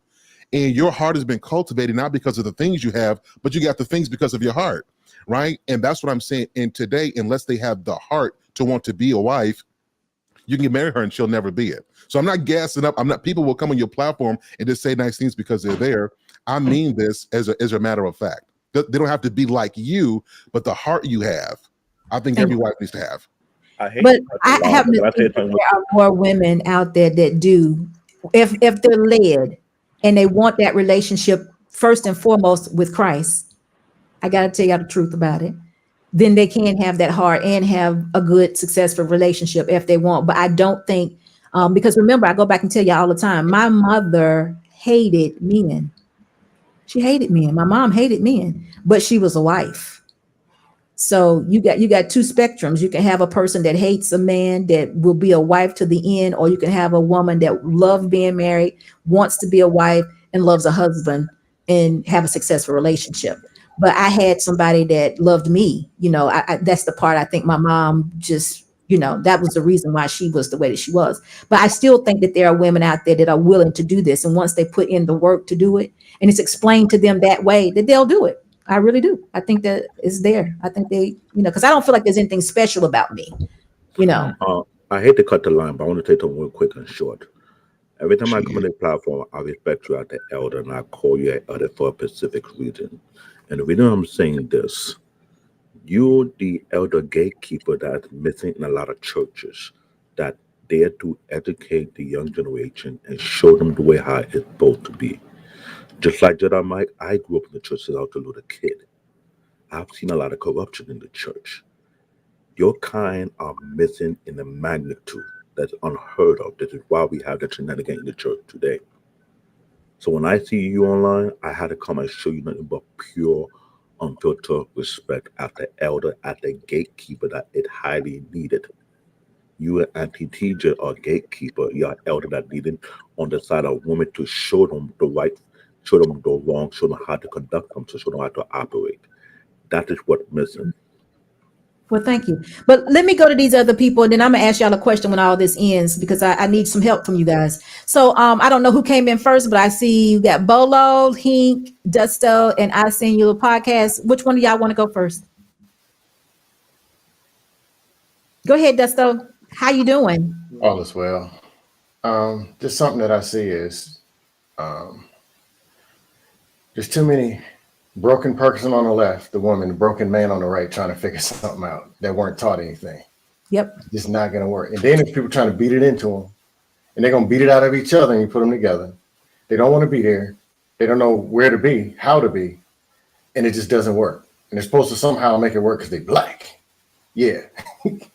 I mean, overall, and this is all races also, except for maybe the foreigners. They didn't groom the next generation of what a husband and wife is supposed to be, or they didn't teach them certain things about women. Like where I was failed was just a little bit of the communication factor in the dating process. My parents never dated. They were 17 and 19 and got married. And a lot of times what I see is the years that people get married, like you got married in 95, my sister in 01, that's when their idea of the dating world stopped. So if you ask them, they think it's still 2001 or 94 or whatever. So they don't know what dating is like in 2022 or in the future. Like, oh, it's just the same. Nah. But two damaged people, a man who can't lead or doesn't know where he's going, doesn't know what to expect, doesn't know how to communicate with a woman, can't lead a woman, especially when a women aren't leadable. They don't know where they're going, and they're being told they can lead or they can just spin around in circles. It just can't work like that. And it's not a 20% of the population thing. You're talking about 80, 90, 95%. And some of them, I guess you can beat it and teach it into them, but a lot of them, it just ain't working. It's just not going in. So, Justo, when you say that the women are not leadable, no, a lot of them are not. When you say that, what are they missing? Okay. As they go down, the worse that they get, the better the man has to be. So you're talking about a man carrying more on his shoulders. So it's more like women already coming in with kids, already coming in overweight, already coming angry. They need a man to be 3 times the average man to get in line, but they can't attract that man like that. It's not going to Okay, work. but that's not the man. I mean, that's not the woman, though. Okay, so exclude the women with the, let's see, the exterior things on the external. We already know a woman with kids are not your first choice. We know a woman that maybe is a widow or what have you, already been married. That's not your first choice. I'm talking about women that may be your first choice. Are they leadable? First choice women, that's a trick question, because if they're the first choice, then they're leadable. That's what a man's looking for. Okay, but you're talking about people. Okay, so a woman with a child isn't leadable because she has a child, right? Not necessarily. It's going to be more difficult. It's going to require a better man because he has to take on, meaning every fault that a woman has, the man has to be a bigger and better person because he has to take that on. He has to take on and be able to lead through the trauma. He has to have more emotional intelligence. He has to have more of this. She has 2 kids, more finances. He got to split himself 3 ways now. But I'm saying to you, let's don't even bother to talk about that because we realize that's requiring more for a man and that's not your first choice. But if you found women that are your first choice, are those women the women that you are looking for? Can those women be led? Yeah, but there ain't but 6 of those. You're saying like if you found a ready-made wife you can warm up in the microwave in 5 minutes. Yeah, so everybody be married 10 minutes. So you're saying out of 20 women, 6 women are single and don't have children, but the other 14 do. Out of 20 women, so 6 of them are leadable. Is that what you're saying? 6 of them qualify even looks wise. Then some of those have kids. Then some of them. Then when you talk to them, it's different. And a lot of these women who mostly are qualified for a reason. A man that married them qualified them. They got married 7 years ago. So there are women out there. So even out of the 20, what I'm saying is, I just don't understand why you keep talking about women that don't qualify. I'm just wanting you to concentrate on women that do, because it's like you're wasting your time. It's like, if you know you're not going to marry a woman that have kids, if a woman presents herself as a woman that has kids, there should be a very short conversation that ends up like, hey, and bye. She's no longer a thought. Okay, so if another woman that's overweight, and you know you don't want an overweight woman or a woman that maybe has a baby and that ends up being overweight. So the conversation that we would have with her, it wouldn't even be one, because I could look at her bone structure and pay attention to what she's doing, or maybe have one conversation, maybe to see if she into even taking care of herself. And then her and I wouldn't have to have another conversation either. So I'm just talking about the ones that you're looking at them and you're like, she looks nice. Then you have a conversation, no kids. I just want to know, are those women leadable? Okay, better way to put it is most of those still aren't leadable. Most of those spin in circles. Most of them want to be single independent, they have 2 feet facing the opposite direction. And you have to be 5 times a better man to pull them all the way from that direction, all the way into this one. Okay, so to be 5 times the better man, is that being the best man you can be? Or hunt better to go and find the ones that got 1 foot in the right direction or 2 in the right direction. What I'm saying is as they go down, it puts way more pressure on the men to go up. That's all. I'm not even concerned with y'all going down. I don't want you all to go down. I'm just saying to you, if you're showing up the best version of yourself, is there a woman out there that you can lead? Is there at least 2 of them? I think maybe it's about 2. That's about okay. It. And how many you trying to have? Just 1. There you go. Dearly beloved, I took care of your problem. Hank. Hank, how you doing? 2 out of 300 million. You don't have not. Look, how many? I don't even know how many millions of men there are here in this United States. But guess what? I only have 1. I'm gonna go get my telescope. I'm gonna start hunting. So Dusto, you don't know now one woman that you could be interested in right now that leadable. matches what you want. Yeah, and I wasn't really talking for me. I was just talking about in general at first. No, I know, but I'm just saying to you, I only have 1. Out of all the millions of you all, I have 1. Security boss strategically cooked you, so you ain't nothing else left. Hey, that does laugh. She came into the duster spit with a vacuum cleaner. That wasn't even the point I was going into. Like, I don't know. That's these ones. That's So, something different. Bolo, I think what I'll look. I seen your little podcast. Which one y'all want to go next? And we have Black David. Which one of y'all want to talk next?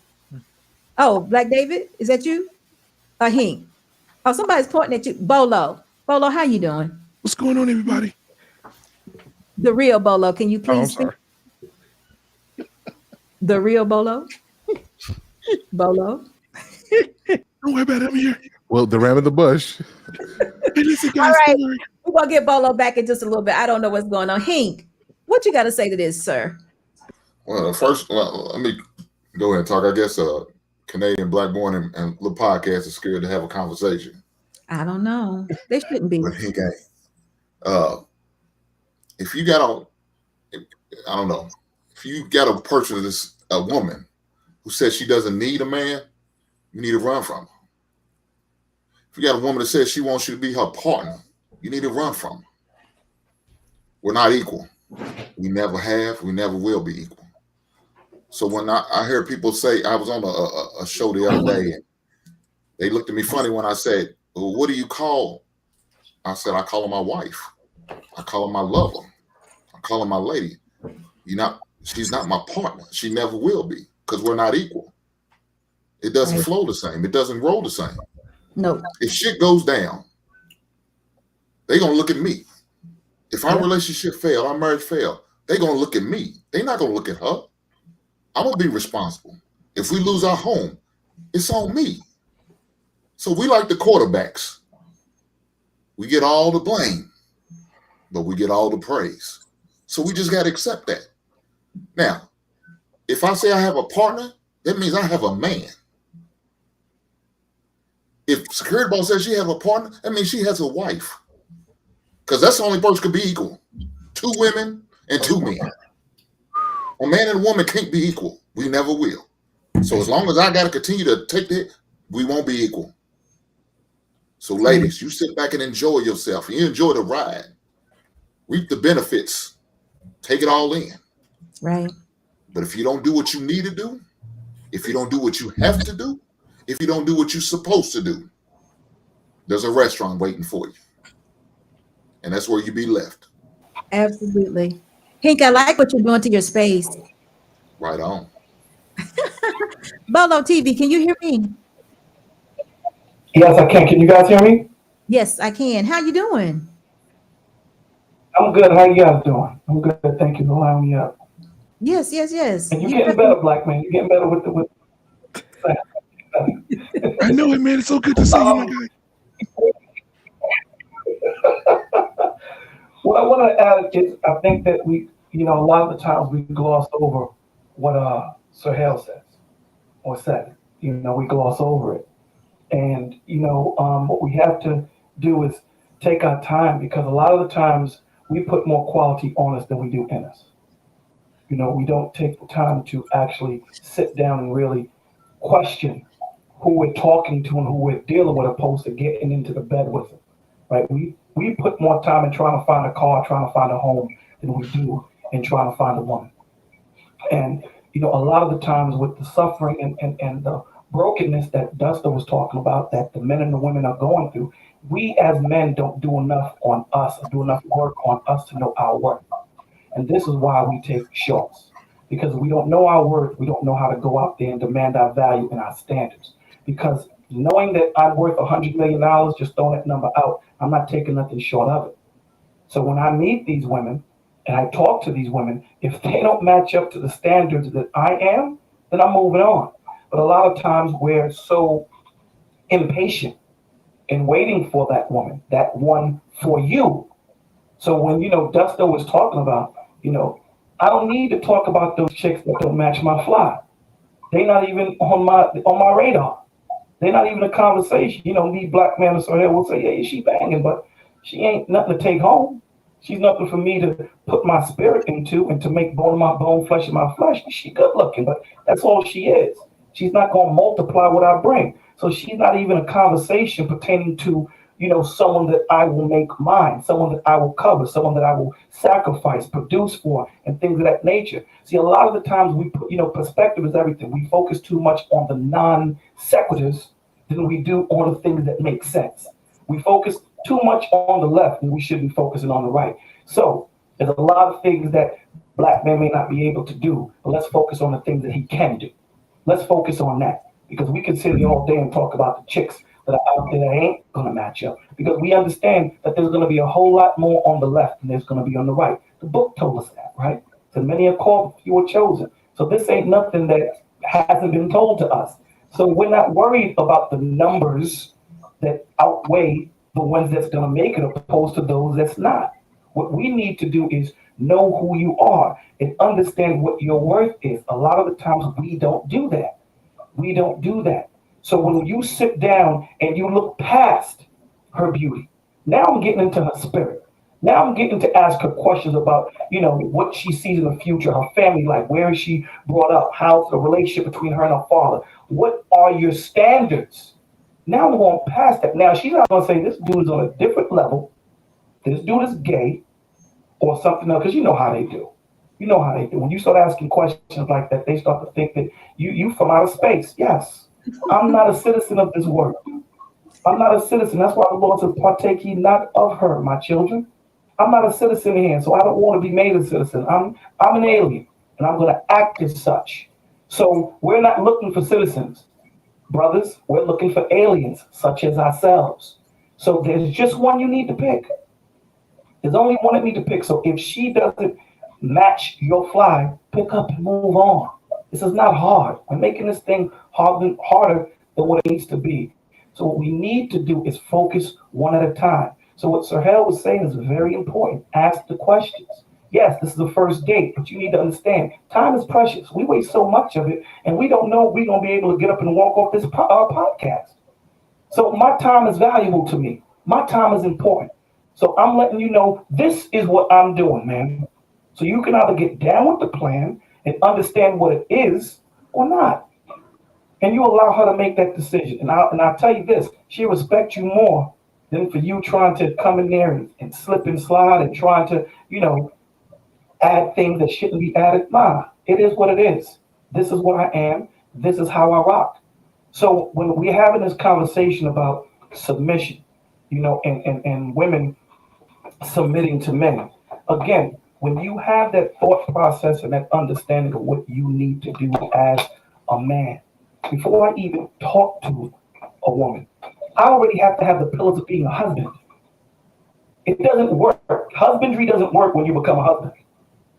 This is why a lot of these relationships fail. A wife doesn't become a wife when she's a wife. She has those pillars instilled in her, and we have to see those things. Now, don't run away, because understand that there's no one perfect out there for you. You make them perfect for you. So we have to grow together. But she should have the pillars of wifedom in her already, the same as we should have the pillars of husbandry. Thank you, Bolo. I'm so glad that you're here. Good to hear from you. Very good. Okay, so anybody has anything they want to I say? do. Who does? Oh, Listen to this conversation. I'm glad it's being spoken, because what Bolo said is completely spot on. It's similar to what my uncle told me back in my cut down, I almost forgot about. And he said that as a young man, your job is to go out there in the world, work on your craft, build your foundation, find out who you are as an individual before you take the next step. He said you cannot jump from point A to point E and miss out B, C, and D of the building blocks of life, because when you do such a thing, you take it on things that you're not prepared to take on. So at first, I didn't pay him no mind until you come out here in the state, do the shenanigan like most young guys do, whatsoever, which is fine. Then I went to a state where I had to take a little journey on my own, that act myself, who am I? What is my purpose? What is my drive? What is my hunger? Where I'm meant to be, where I should be at. And that's when I started to realize what my uncle was saying. A lot of young guys, what I've seen over the years, have done things but by that skipping a step or two, they don't want to go through the hassle of building something, want to take a shortcut in life. They think everything is a cheat code. Like you can pass this or you could cut around the corner and get in. And I realize when you do such a thing, there's a major setback people want to face. They're willing to make excuses for certain things, and I realize maybe it's something they're doing wrong. To when you did a checkmate on Duster where he didn't see he was playing checker, you were playing chess. It said a lot about how a man mindset is being constructed based on his thought process. If you're not willing to take on a challenge that is not meant on your level, let it go, leave it alone. Keep working on your craft. Being a father and a grandfather is a great blessing. I tell a lot of people, there's not no one-time thing. You have to enjoy it every moment. I have young guys who came to me in the past, asked what it's like to be a father. And I had to take my time explaining to them what it is. It's a great blessing. It's not a curse. Yes, I'm a stepfather. And my stepdaughter, who I don't call her my daughter, I call her my daughter, blessed me with 3 grandkids, one recently, but I'm mad happy. Every single my granddaughter and my grandson, I sing them to sleep. They're attached to me for a reason. Yes, I sing. And black man, you ain't the only one singing here. So cut it out. But what I'm trying to say, that's my crazy. Go ahead and complete your thought. I want to hear what little podcast got to say about this. Go ahead. What I'm trying to say is being a man is a great journey to have, but you cannot take no shortcut in life. That needs to be stopped. Young generation need to seek out elder for wisdom and understanding so they can understand their purpose. But when you skip that, you missed everything. That's what I'm just going to say, just like that. Right. I understand. Little podcast. How are you, sir? I'm good. What's going on? Nothing too much. How you feeling and what you got to add to this conversation? I really wanted to respond to what was said about YouTube making things more toxic. I don't necessarily know if I see that. Oh, the comment I think was these talking points are toxic for relationships. All the talking points are toxic for relationships. Am I right about that, black man? Because I didn't see it. Yeah, it was in the chat. Somebody in the chat said the YouTube talking points are toxic for relationships. Right. Now, is that what you want to respond to, or did you have another version of that? Yeah, I think that was it. And I'm not sure if I agree with that. I mean, Okay, it's not that I can't understand it. I can understand what they're saying. But at the same time, I'm not sure if I agree with that. So can I ask you a question about that before you go on? Please do. So we'll understand what you're not agreeing with. So you don't think that YouTube could be a very toxic place? Yes, that's why I'm not doing the show no more. Oh, you're not doing what show no more? On my channel. It's what?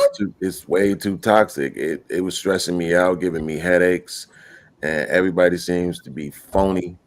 People ain't practicing what they preaching. So, I get that part. But when I look at wait a minute, look, you can't just say stuff like that and just through it. I mean, slow down a little bit. Slow down. I mean, well, I'm not trying to change the subject of the show. That's all. No, I mean, guess what though? This was one of those shows that didn't have a subject. Believe it or not, we didn't have a title. I was just doing this because my schedule has been so busy, and I haven't been able to even be with Black Men every Monday or do Wednesday show or Friday show. So I just wanted to come on and say hello to SB Nation and just make sure that I say hello to everybody. So we didn't have a topic.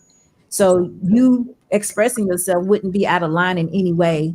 And it may be something that we needed to hear because of the fact somebody did mention it. So, yeah. No, it's just, I mean, the short version is, when I first started doing the podcast, it was therapeutic. It's not that anymore. A very small part of that is because it's become about financing. I've been through that before when I did club promotions in the beginning. It was just about having fun, and doing the shows and man, just having so much fun. But then once it became about the money, and there's a specific amount of money that you need to make for things to make sense and all this other stuff, it became kind of frustrating. That's only recently. But prior to, it's just like I said, it can be very toxic. I am a person who has high expectations for people. I make myself very vulnerable. I'm transparent. People have tried to use that against me.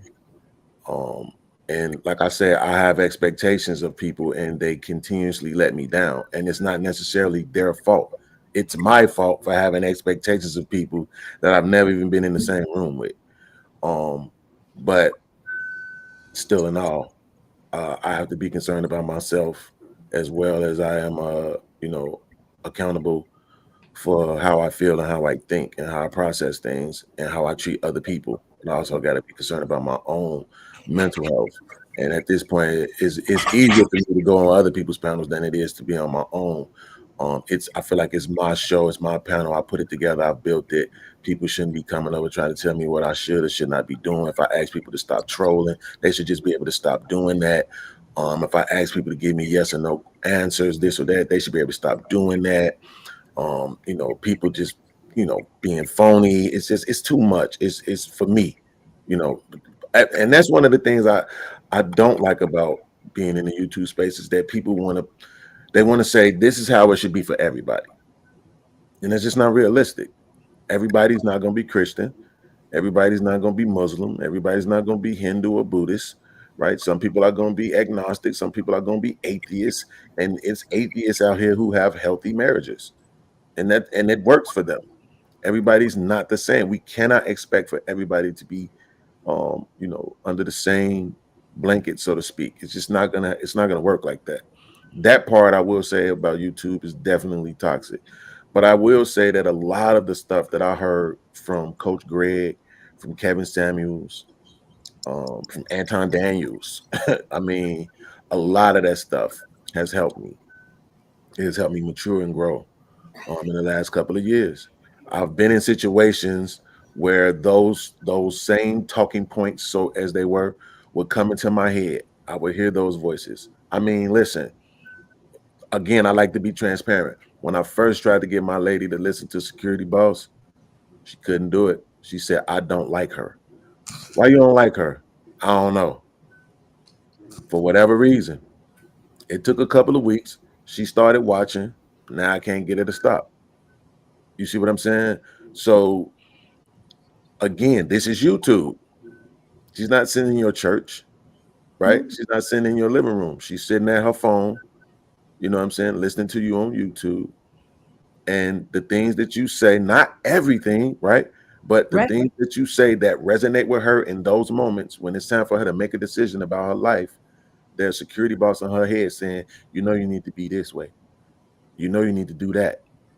You see what I'm saying? So I would say, even if I could only argue that 51%, which is still a majority of the YouTube rhetoric, talking points, whatever we want to call it, is more helpful than harmful. That would be my opinion. I do know that there are some things listen, I'm not taking a shot at the brother because he's right here, but I think Dusto is probably more harmful to communication and relationships than anybody. He makes it seem like there's no hope, there's no community, the women are trash, and all this other stuff. That's more harmful than a lot of the other stuff that we want to call talking points. It's a script. He follows it. I've gotten over it to a certain degree, mostly by ignoring it. But you can argue that that's a talking point and it's damaging to people in relationships for you to speak that way. When I hear people say things about the stuff they don't like about Black women, and I see it visually, it has an effect on me. I won't pretend like it doesn't. Black women are this, Black women are that, and then I'm looking like, damn, my mama like that. Damn, my auntie like that. Damn, my sister like that. Damn, my woman like that, right? It does impact you at first, but there's the other part of it, which is accountability, which is on you, and introspection, which is also on you. So if you're doing the work and if you're being honest with yourself and you're saying, yeah, that applies to her, but this other thing applies to me. I'm not perfect. So I'm not going to spend all my time trying to correct her. I'm going to spend my time trying to work on me. And if she's doing the same thing, then we can create a healthy environment for the both of us. But does those talking points, does those reflections help though?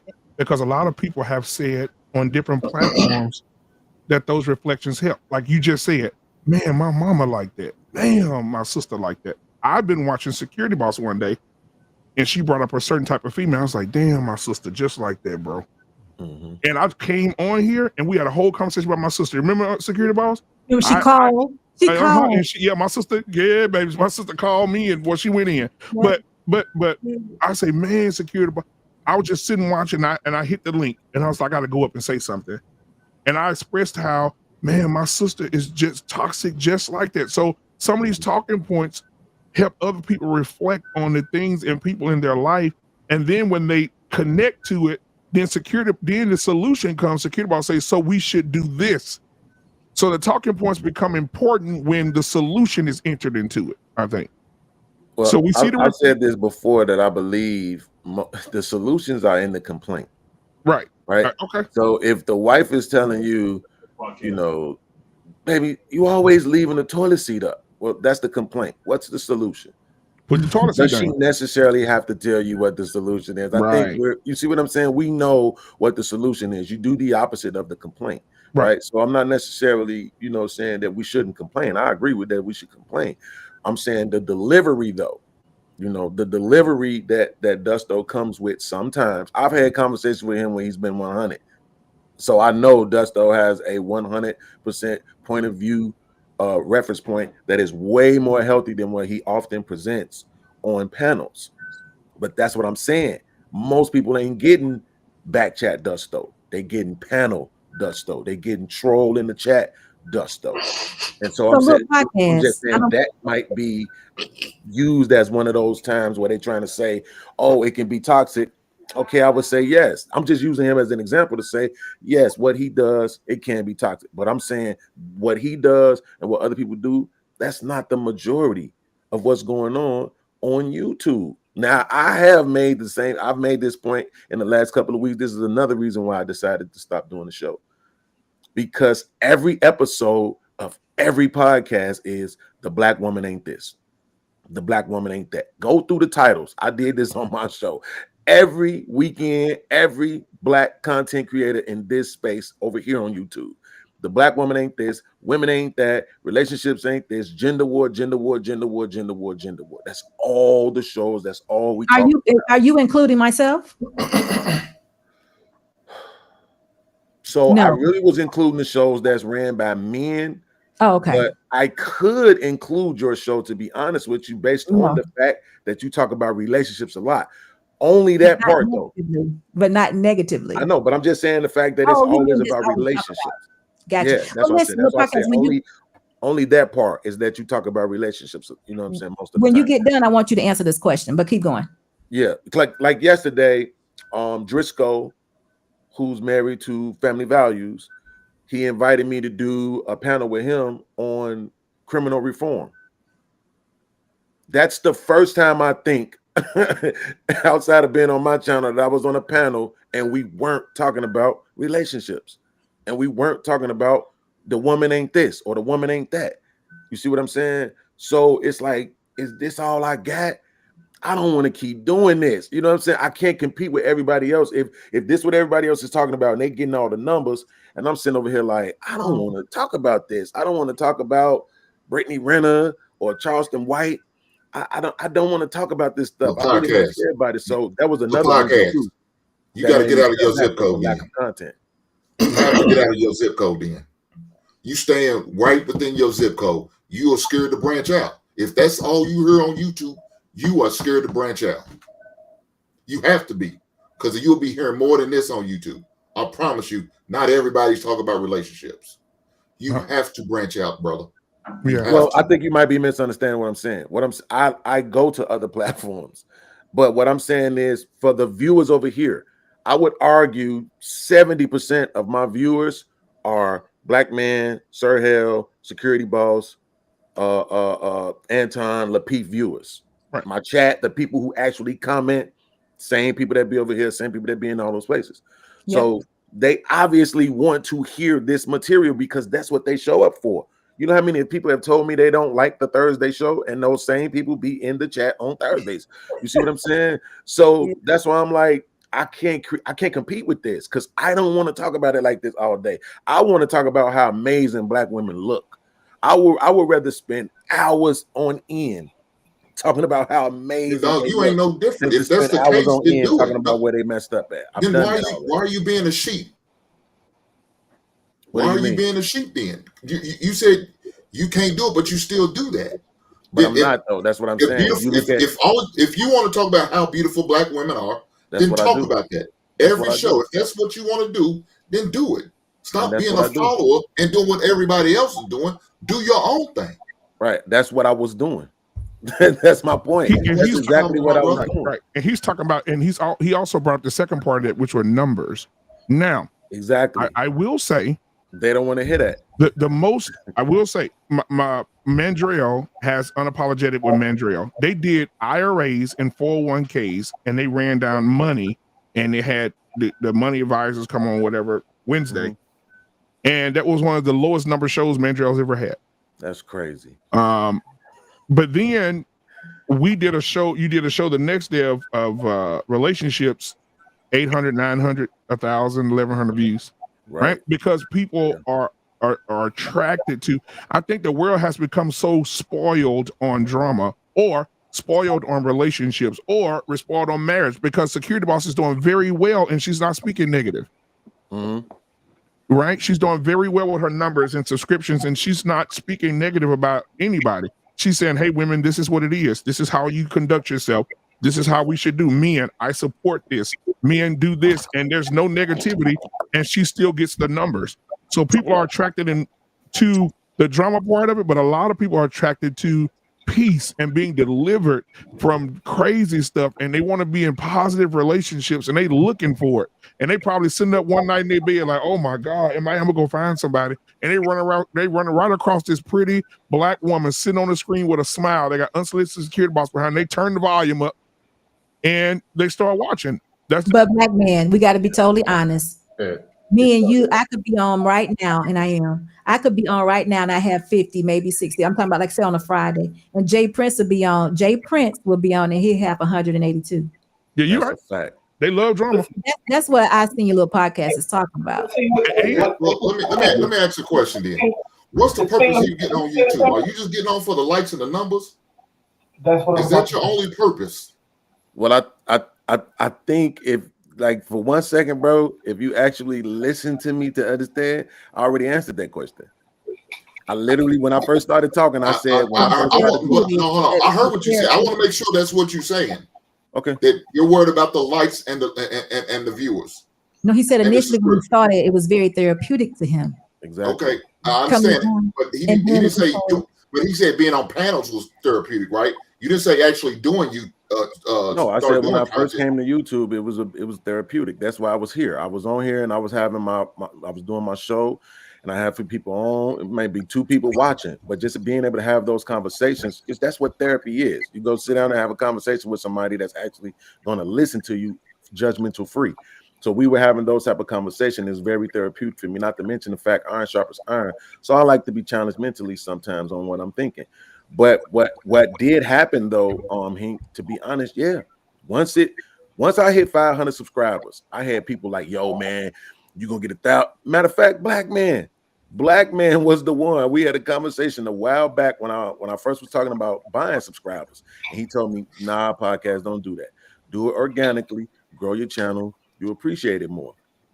And one of the other things he said, because we was having a conversation about what people do on their show, and I'm like, and I'll be honest, I'll be transparent. What I said was I stopped watching Thursday Night Lapeef because I didn't like the way that Kayla was on there acting. And I'm saying to myself, if we sit up here on these shows, and we're talking about we need to hold women accountable, and we need to hold Black women accountable, and hold them accountable, and hold them accountable, and hold them accountable, then why is it that we putting on a show where we're allowing them to show their behinds and be the very things that we saying we don't want?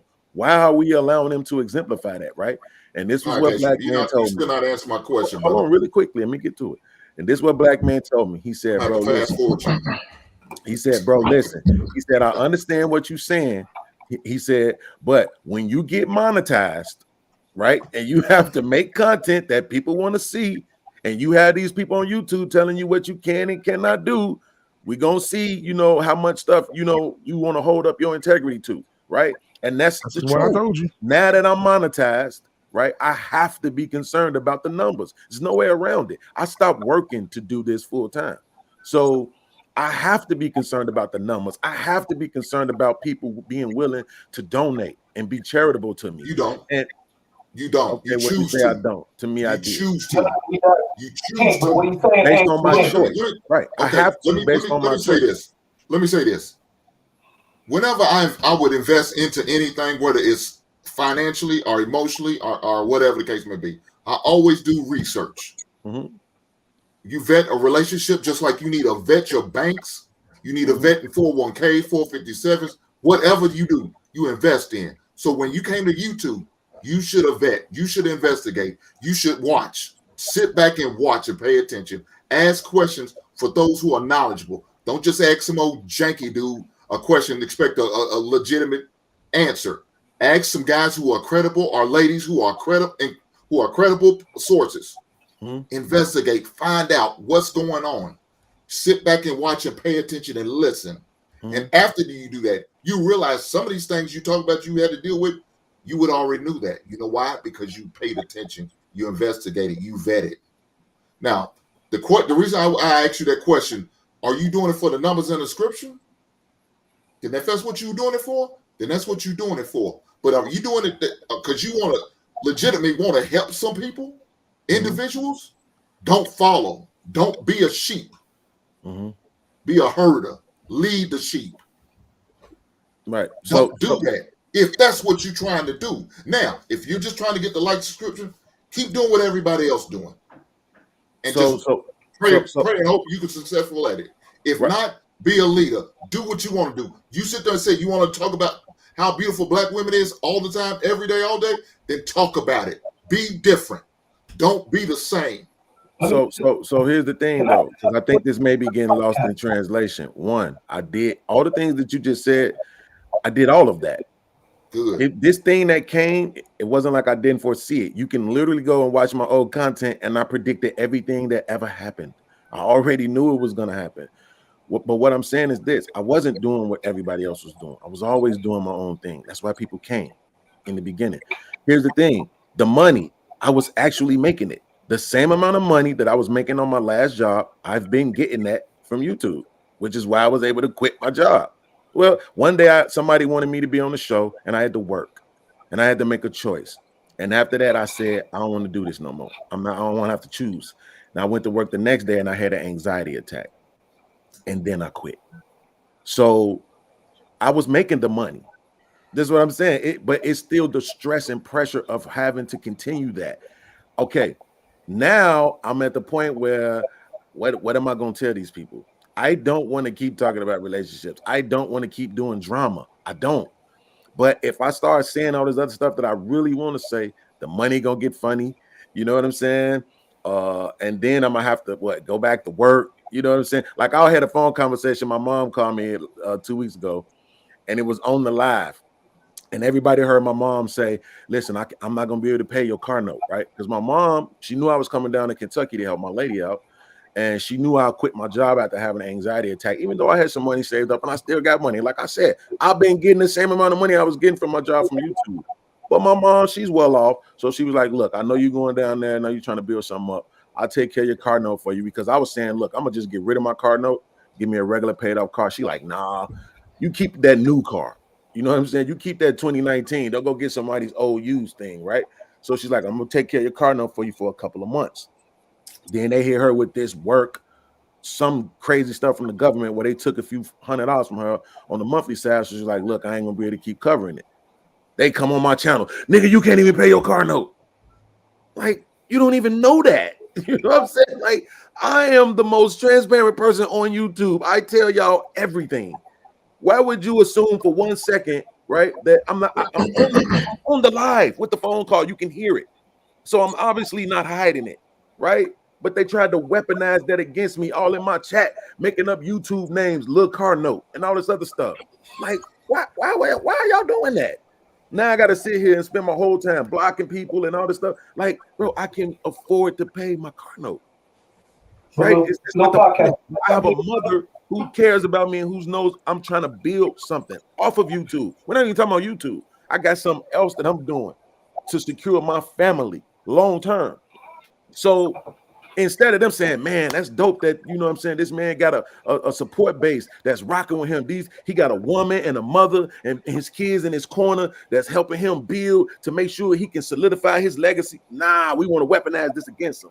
It's like, and then you know what that does to me? That makes me spend my whole show screaming and cussing at people because I've been honest about the fact that I have anxiety. I suffer from that, diagnosed. I've been honest about the fact that I suffer from depression, diagnosed. And I diagnosed my own self of having trauma because I'm waking up in the middle of the night since I was maybe 15, screaming and hollering from nightmares. So I'm honest about all of this. People know what I'm suffering with, and they still want to weaponize it against me.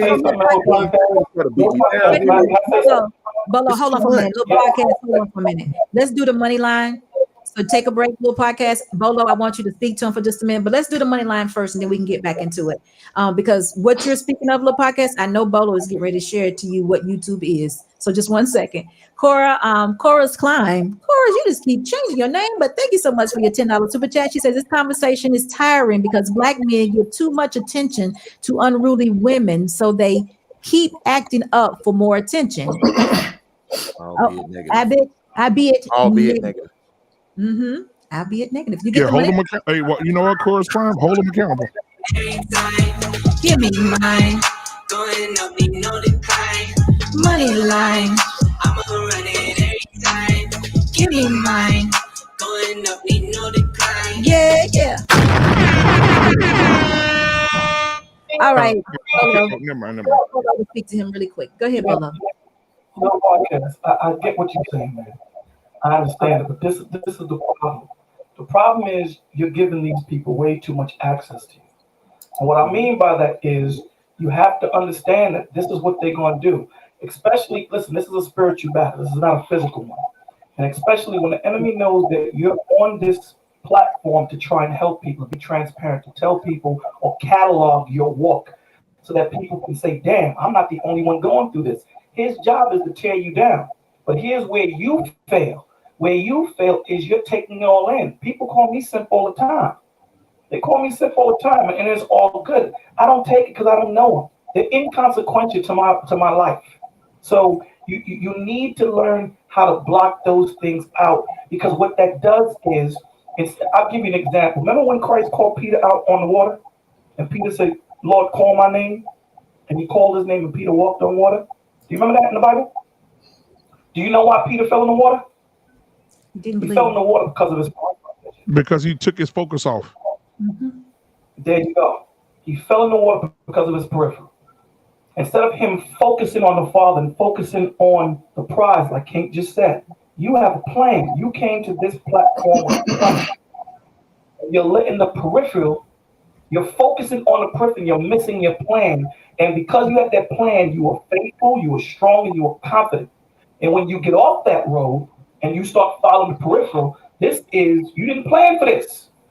You have nothing for this. And it's making you feel weak. It's draining you.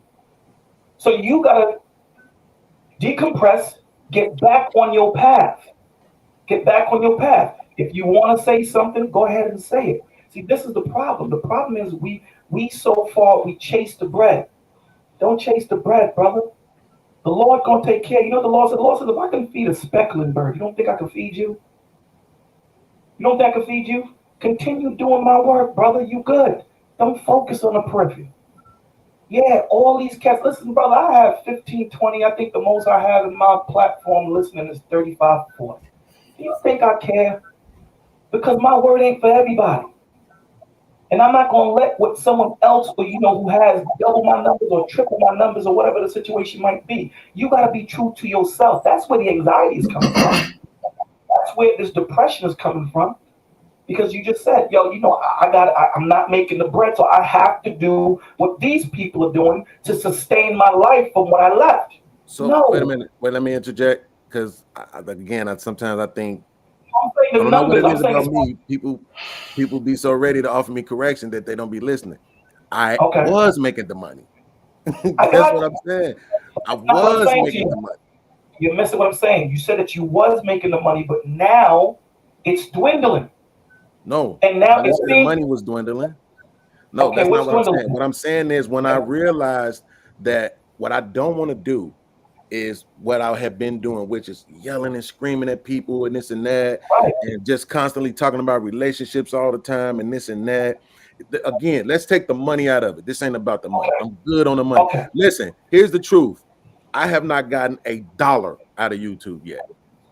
They have not sent me $1. So all that money is still stacked up. All of them Got super chats and all of that. I ain't even got none of that yet. You see what I'm saying? Okay. So this ain't about the money. Let's take the money off the table. What I'm saying is, bro, I have a high expectation of people. I just do. Right? Right. So, and people continue to let me down. Now, I would agree with you when you say, yo, you need to learn how to do this. But there's one thing that I've learned is you cannot heal in the same place that you got sick in. Right? So I was healing on YouTube. People Right. came over to my channel and they made it toxic, right? So it hasn't been Right. healing or therapeutic for me anymore. What I'm saying is I'm stepping back, not the channel, right? Not the channel. We're in the background, got a few people working with me. We're building other shows that we're gonna have on the channel. It's a monetized channel. I'm no fool, right? So I'm gonna continue to produce content. But what I'm saying is I'm stepping back. I'm not getting on no panels on my platform with no 8, 9, 10 people who finna come on there and try to argue with me and all that other stuff no more. People want to be in the chat talking about me. I can't even see the chat when I'm on other people's channels. I like it that way. You know what I'm saying? I don't want to do that. But that's still Like I said, I have a high expectation of people. They have continuously let me down. And so, but that's not all on them because some of these people don't even know I have this expectation of them. You see what I'm saying? That's my point. But that's the point that I was making. That's not on them. It's you. Yeah. If you have this high expectation, and there's nothing wrong with having a high expectation on people, but at the end of the day, you have to be choosy with the love that you give. You just can't just give it to all random people. You have to make this man or this woman earn the love of brotherhood from you. So if you allow them Bolo, even though I agree with you with that last statement that you just made about not being so free with your love, wouldn't you say that was Christ-like? That's a yes or no. No. You don't think Christ gave his love freely? Grace. No. Hear what I'm saying to you. Christ gave us grace free. That's why the Lord says, when Peter asked Christ, why is it that you talk to us straight, but you talk to them in parable? He says, my sheep hear their name. They hear. That's why the Lord tells you the truth. If I deal with you, he says, if the world loved you, that would be because they're your own. But the world doesn't love you because it hated me. So no, 2/3 of the planet is going to die, brother. 2/3. That's 66.6% according to the Bible. So no, everyone is not the children of him. No, not. So the same way he's picky, right? Many are called, few are chosen. The gate is narrow so that only one can enter. He's telling you, be picky with the people that you let into your inner sanctum. You're going to have those that hate. I'm sure everyone on this platform right now has those that are in the chat or on the platform saying certain things. And listen, we're not perfect. We're going to see something that really gets to you. You know, you're going to see it. But when you see that, you have to back up and say, this person don't know me. This person doesn't know my intentions. This person ain't for me. This person ain't here to help me. So then you can take that anxiety and place it to the side. That's not yours to hold, brother. You're making a choice to pick up that anxiety. You're making a choice to pick up that anger or that vitriolic spirit that these men and women have towards you, to hold it inside of you. You're choosing to do that. You're choosing. So what you have to do is say, I don't have to choose it. I can choose to ignore it. If I walked up to you and said, yo, brother, man, your breath smells like garbage, and you know your breath don't smell like garbage, you shouldn't be offended. You shouldn't. But because I suffer from depression too, it's easier said than done. I get that. Believe me. I suffer with it also, and I talk about it on my channel all the time. You know, the point that I'm trying to say to you is what I had to learn, little podcast, is I have to know who's good for me and who's not. I had Yes. to know that, Hank, good brother. So I'm gonna take his advice. Mm-hmm. SB, good sister. I'm gonna take her advice. Dusto, good brother. I know he plays a lot, but his heart, the core of him, he's a good brother, black man, so forth and so on. So I have to form relationships with these men and women to understand that when they come to critique me, it's based out of love, not anger. It's based out of love, not hate. But you have to form these relationships. You have to be picky in who you give access to your heart, brother. The same way we do it with women, we got to do it with the friends that we have too, because typically, if it ain't the wife that tanks you, it's going to be the people that surround you. If you hang out with 11 broke brothers, sooner or later you become a 12th. It just is what it is. So what Hink is saying is absolutely 100% correct. If having these conversations is bringing turmoil and bringing anxiety to your spirit, then gee, let go of that, and maybe you need to focus on a different audience. Maybe you need to say, you know what? I got my platform and I got the shows, but little podcast show, these people don't want it. It's okay. They don't have to take it. I'm gonna take my show someplace else and let them get it. That's why the Lord tells you, do not cast your pearls to swine, my G. If I keep telling you and telling you and telling you you don't want it, what am I going to do?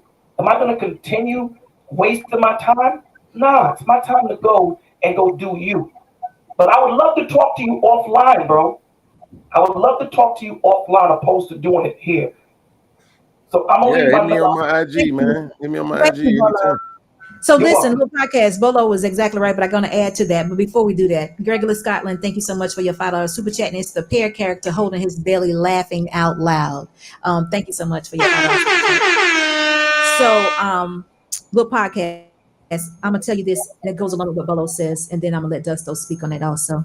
My message is somewhat different than most. Of course, I talk about relationships and marriage. So I'm kind of like the outsider, but that's what I have to offer. And no one can change that. That's what I have to offer. So even if I only have 10 people in here and I know my message is worth 500, I'm going to stick to the marriage because that's what I know. Now, the second part of this, and I used to tell black men this all the time because he used to have a lot of troubles, different people with the, toxicity. I used to tell them all the time, elevate yourself. And that's what me and Mr. Boss do daily. We elevate. So whenever we find people that shouldn't even be saying things or coming at us in different directions where we know that's undeserving or just saying things that's so out of place, just unjust, we elevate. We keep the smiles. We appreciate. We grace them, of course, because for whatever reason they're not in the right place. And like Bolo said, they're not hearing what the Word of God is saying because not everybody can hear that message or hear what I'm saying. And I agree with that. So I'm just gonna say to you too, just elevate whatever you do because you got to keep yourself healthy. Just elevate and decide what battle you want to fight, and it ain't all of them. Yeah, that's a fact. All of them. That's a fact, man. No, I was going to ask one question. Podcast. Okay, go ahead. Your platform. Are you there for the people, or are the people supposed to be there for you? Honestly, I think that it should be both ways. Yeah, it's reciprocal. I think that may be the issue. It should be both ways. I think that might be the issue. Well, I mean, the irony of you asking me that question right there, when I first said that I was backing away from the channel, it was people that was inboxing me. What you doing, man? Nah, look, we here for you. We don't want to see these other people you talking about putting on. We come to our singular podcast because we want to see little podcasts. You see what I'm saying? So, and my response was, well, if the people want to see little podcasts, then when the podcast stop trolling, stop trolling. People are who people are. You know what I'm saying? Like it should be that easy. I'm sorry, say that again, Dustin. People are who people are. That's their job. Be people. Yeah, and little podcast. I think you got to set a presence. I think you got to set a presence for what you want. I don't know if you did that. I think you opened the gate up for the trolling. Oh, and send every one of those trolls. I'm being honest with you. Well, just because you can do it and keep it here, but how can you regulate a troll? You know, it's either all or none. You set the precedence for what you want, and if what you want is no trolling, And you got to be that man to open that door and be like, this is not how we're doing it. We're doing it this way. I think it's an absolute great idea to talk about beautiful women every day and to rate them, to grade them, to say, hey, this is what they bring to the table. I think no one's doing it. And I think men would flock to see that. So I don't know why you would want to get away from that at all. But, I don't know the situation. So I'm not pretending like I do. But I know negativity is everywhere and you don't have to ask for it. My thing was really this, to be honest with you. I was gonna do what I wanted to do anyway. Yeah. But the thing that I never wanted to do, was be on the show by myself. I never wanted it to be me standing on a soapbox. I always wanted it to be me having conversations with other people, right? I think a part of that is insecurity, but I always wanted it to be that way. So when I'm inviting these other people into the space, I just want them to cooperate a certain way. I understand that my professor told me this. I have an expectation of people. I want them to communicate on what I would consider a collegiate level, right? Even in debates, you have to make concessions. You don't spend the whole time trying to argue. We don't supposed to spend 20, 30 minutes on one point because you don't want to concede. You just want to keep finding a way to make another argument that it don't make any sense. You know what I'm saying? Or if I say, Dusto, yes or no, man, do you like dark-skinned women? And he says, well, light-skinned women. Well, I'm just asking, do you like dark-skinned? Well, white women. Listen, bro, I'm just asking you yes or no. Well, I don't want to answer the question you want me to ask. I'm like, bro, this is destroying the conversation. We can literally move forward in the conversation if you just give me the yes or no. I'm not trying to control you, but I am trying to make sure that the conversation is very understandable and edible for everybody, so that I can say yes to or no to your question and still stand firm on my belief about something. In podcast, it doesn't work like that. Not even that's messed up. But that's what I'm saying. Hold on for a minute. You don't even see what the problem is. But it can't. That form. But wait a minute, though, Gusto. It can be like that, but podcast has to set that scene because look, podcast. I've had you and many others on this platform many a times, and this is not a hangout. Nobody disrespects each other, and everybody come here know it because I don't present a hangout. I'm sure I have trolls, and you know for yourself, they even came to your channel and trolled me. So you know for yourself that I'm not like the most popular person in the world, but who really cares? They didn't come over here with it. And if they did, we would handle it. And I'm not telling you what to do. I'm just saying it's a way that me and Mr. Boss have handled this situation thus far, where people understand that that's not what they're doing here. And I think that you can do the same thing even if you need to take a break or whatever. I'm not trying to force anything on you. I'll tell you what to do. But there's a decorum, like someone said not too long ago, that you can set that they will have to model and follow. And what we do, you do a thumbnail, we're talking about this, and this is how it's going to be. Maybe you come with your message first and you lead this thing, and this is how it's going to be. You bring certain ones up and you end it, and not everybody gets to play around with what's going on your channel. And then, I have to take some responsibility, though. I do have to take some responsibility, because the thing that people was telling me in the beginning that they loved about my channel was the fact that it was ran just like that. We had conversations. There wasn't a bunch of yelling and screaming. I didn't allow that. I did it. Right. I started doing it because I was getting frustrated with people bringing a disingenuous conversation. I'm like, bro, like, come on. Like, I'm not even a college graduate, and I understand how to communicate properly in the conversation. You know what I'm saying? You set a standard for everybody else, but you're not setting one for yourself. And that's not going to work, brother. You got to lead by the example, right? You have to do these things, my man. You have to. If you want somebody else to do, you got to show them that how it's be done, right? Just like you got to show your lady how to treat you and make sure she was treated right, correct? So in order to do that, you have to lead by example by showing her the respect. They're not going to do it if you're not going to make them do it. And like I said, if they can't follow the rules, then pull them down. You got to make a decision, though, on what you want. I mean, do you want to have a show or do you want to have a hangout? It starts with you, bro. Because at the end of the day, I've seen times when you've trolled, right? So at the end of the day, if you have to hold yourself to a higher standard, right? Wait, say that one more time. I've seen times when you've trolled a few times. Me? Not that much. Yeah, I've seen times when you've entertained it where you yelled back. Well, if they said something crazy to you, you said something crazy back. You know what I'm saying? So what happens is these trolls, they only gonna go to places when they know they can get a rise out of it. So if they go to Hink or Dusto's channel and they are saying certain things, but they're not getting the response that they want, they're not gonna go back to those channels.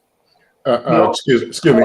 All trolls are welcome over in the Duster Sphere. I'm actually happy. I want trolls. Anybody with any comment on anything of trolls, come to the Duster Sphere, please. We need you. But this is the irony of that, though, because I think sometimes people think that I might be trolling when I'm not.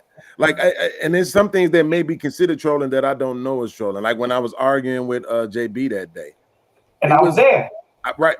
That may have been considered a form of trolling, but I was just trying to do to the brother what he was doing to me. That was payback. But that's the problem. You see what I'm saying? That wasn't trolling. I was really just trying to make him mad because he was trying to make me mad. You see what I'm saying? That's childish, little podcast. It might be childish, but again, nobody is perfect. Everybody has moments where I feel like they ain't. That's what we're trying to tell you. You gotta have a standard. Hey, let me say this thing. I do have a standard. If you try to upset me, I'm gonna try to upset you. That's my standard. Okay. Listen to what I'm saying to you. And I'm starting cutting you. Hey, little podcast, you have to understand that you're held to a higher standard. And that's what Hink is trying to say to you. You know how many times people have come to my channel and said some crazy stuff, and in my mind, fleshly, I had every right to scream back at them. But you know what? I'm good. I just block them. So when you take on that vibration of saying, you give to me, I'm going to give to you, you just as dirty as that person. That person pulled you off your square. You came here for a reason. Your reason was to find healing. Your reason was to give healing. Because I agree with you. It's a reciprocal relationship that you have with the audience. But you are the shepherd. Yeah. Don't ever forget that. You're the shepherd. I see what you you're dig what I'm saying? So when your sheep see you acting like that with JB, I've gone at it with JB. Not that we didn't get crazy like that. You know what I'm saying? There's a way that we can have a civil discourse without getting like that. And if that person does get that way, Duke, you know what, man, I'm out. I don't want to Fight Club. I say what I say. One day they were talking about love, and they were off on it. I went in, said what I had to say for 2 minutes, and broke out. See, you put yourself in situations where you get a vitriolic vibe, and then you say it's their fault. Nah, dogs. You can't blame Jason. You went into his bedroom. How you going to the man's house and then when he tries to kill you, you're going to blame him? You should have kept on walking up the block. Leave those channels alone. Leave them alone. I'm gonna tell you that's a bad example though, because that was Jay Prince's show. That was not JB's show though. Let me give you an example of it. Because what he's saying is right. Because everybody can't go to Fight Club. But I think what they both are saying is that's fine at Fight Club, because that's what you're going there for. But when you're in a position of being a moderator of your own show, everybody's expecting you to be a little more neutral. And if you're okay with screaming and hollering and getting revenge on them and just not, because see, we open these platforms up and we usually say everyone's welcome to say what it is they want. Right. You know, we're open to their opinions. So if I'm open to your opinion, I may not agree with it, but do I have the right to cut your head off? No. But if I did, then I expect you to challenge me back the same way. So instead of me cutting your head off with my disbelief or non-agreeing, I can just say, you know what, I got a little pushback. Let me show you something else. What about this? But we're still having a conversation. So that's how the conversations was going at first, right? Until I started getting a lot of and this ain't a diss to Fight Club, but I started getting a lot of the people from Fight Clubs, the Fatty. Like, look at the people who I really fell out with was Fatty, Thanos, and Brittany. Fight Club. You see what I'm saying? I know them from Fight Club. That's why relationships formed that, right? So it was kind of like that same energy, but I'm admitting the fact that I pushed the energy because I don't like this. Listen, I know I'm probably the only person who's going to say this, who thinks this way. To me, gaslighting is tantamount to violence. Seriously. When a person gaslights me, it makes me angry to the point where if they were in front of me, I would want to touch them. I Okay, don't so like let that. me let me Podcast. I You do might be not in the like wrong that. place then. hold on for a Go minute. ahead. So, little podcast, I'm going to say something. This is going to sound crazy. So, hear what I'm saying to you. I'm older than you, but not that much older than you. Yeah. I would have no idea when I'm gaslighting you. So, please take that into consideration. I would have no idea. So, here we are with a talking point. I would have no idea. What I'm saying to you may be honestly sincere. And if you're considering it gaslighting, you may be on the attack after me, and I have no idea what I'm saying. So let's have the conversation so you can figure out where whatever's being said is coming from instead of thinking that I'm gaslighting. Because I'm honestly, and I could read the definition of gaslighting over and over again and still not figure out that this applies to you this way. You kind of understand what I'm saying? So I think that's a good point. Because what happens mentally in the moment, I feel like I'm nobody. I know this person knows what they're doing right now, right? That's how I think. Like if I know it, you know it. You're young and you make six figures and you're 6 feet tall. I know you know what you're doing right now. You the alpha male, right? So I know you know what you're doing. But I get your point, though. I get your point. Not everybody lives their life that. Some people are just regular. Some people don't overdo social media. And sometimes we're just having a conversation, but you have to figure out where it's coming from. Meaning, if we're having a conversation in that moment, I would want you to check yourself to say, hey, is SB that type of person? Or is she just talking to me looking for understanding or whatever the situation is? Instead of automatically going to 10. Because sometimes, honestly, I don't think we know. There's heavily twinkle insecurity about as well. A podcast. Last free just something. This is the weapon of YouTube right here. This is the weapon. The best person with this wins. The best communicator, the best troll, the best dusty, the most funny, the most entertaining. That's who wins. Yeah. If you're not that person, if you have a platform and you invite people from all walks of life, some dusted, busted crustos, some rich, everybody got their own personalities and their own problems. If you invite that to come to you, you must be ready.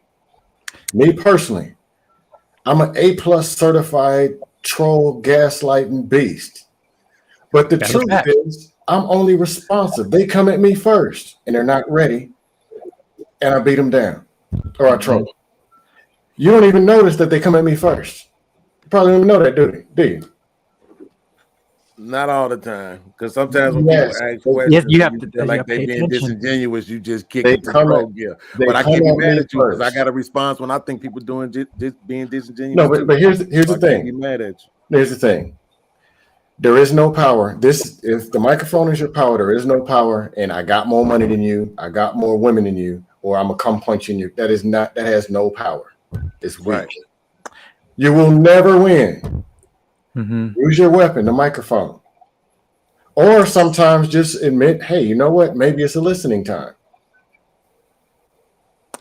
Yeah. Trolls come ready. I'm telling you. That's a fact. I could train them. So listen, y'all, I have been here a while and I appreciate you all being here. I want to hear what Jedi Mike has to say. Bolo, did you want to say something else before we leave out of here? I'm going to let you guys do that. And I'm going to go ahead and get out of here. But listen, we're going to have to do this again.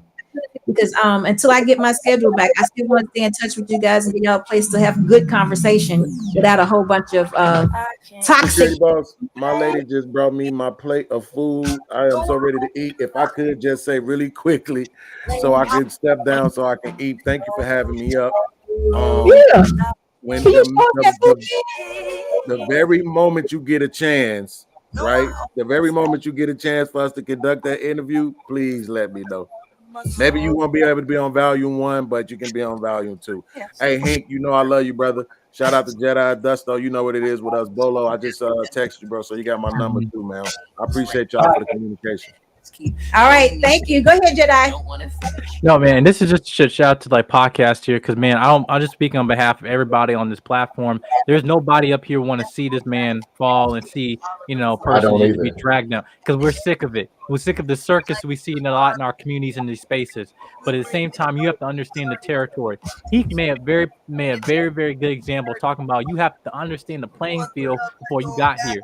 You know, I'm young. I don't use that as an excuse because again, you know, people reveal themselves. You just gotta pay attention, right? And my thing is that there's a lot of things where with him, I see him put himself in a lot of consistent things with situation with people, and it frustrates me. I don't want to see another man do this, but when I see him like consistently over time and time, this is why I said they'll have men having a network or have to talk to him and able like, hey, listen, bro, you don't need to go down this path. If somebody's saying this, do not react. Because we can't give people the benefit of seeing us sweat, especially as a man. Because like this whole thing about holding our frame in times of conflict or distress, everybody is waiting for us to fall.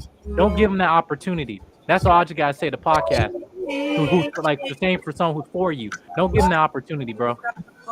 Thank you, Jedi, and I got you. Trolls don't die; they multiply. Oh, go ahead. Bolo, what you got for us? Yeah. All I'm going to say is this, man. You can't have a message for the whole world. Your message has to be directed at a core audience, and you have to understand that. So you have to figure out what your core audience. There will be squagglers that come in, give them no love. You know, they need light and water to shine. Give them none of that. Thank you, Bolo. Thank you, SB. Hank, Gusto, love is love, baby. All right, so who's next, Hink or Dusto? I'll go ahead. Troll that will. All trolls are welcome in the Dusty sphere. We take them all. Trolls, feminists, dusties, crusties, broke, ugly, tall, beautiful. We take anybody. Thank you, security boss, for all that you do. And I love this mic. I love the microphone too. I love it. You sound great. You sound outstanding. Gotta tell you. Shout out, little podcast. Keep growing. All right, thank you, Hink, brother. It's me and you. What you got, Hink? Well, Leave him in the restaurant. You know how you do it. Go ahead. You said, I'm sorry. What'd you say? I said, you know how you do it. Go ahead. I said, leave him in the restaurant. Then I said, I know how you do it. You go ahead. Brothers, take care of yourself and Black man, protect yourself at all times. there you go. Do what you got to do for your mental. If that means you need to get on somebody's couch or Zoom meeting, whatever it takes, do it. Get your blood work, get your prostate checks, get your colonoscopies. You know what I'm saying? Heart disease is the biggest killer of a lot of Black men. Diabetes is out there. We got to take care of ourselves. Stay healthy. Do what you can. We need to be on this earth as long as we can so we can conquer this bad boy. And the only way we can do it is together. Right on. Thank you. Have a good night. Listen, chat, y'all have been outstanding as always. Thank you so much for this show that we didn't even plan, but thank you for being here. We will do this again. And guess what, guys? SB Nation is coming back with a new season, and y'all gonna all be a part of it because I'm gonna tell you what's going on. It's gonna be something brand new. Y'all gonna be down for it. I already know. But until then, I'll see you soon. Y'all have a good night. Bye-bye.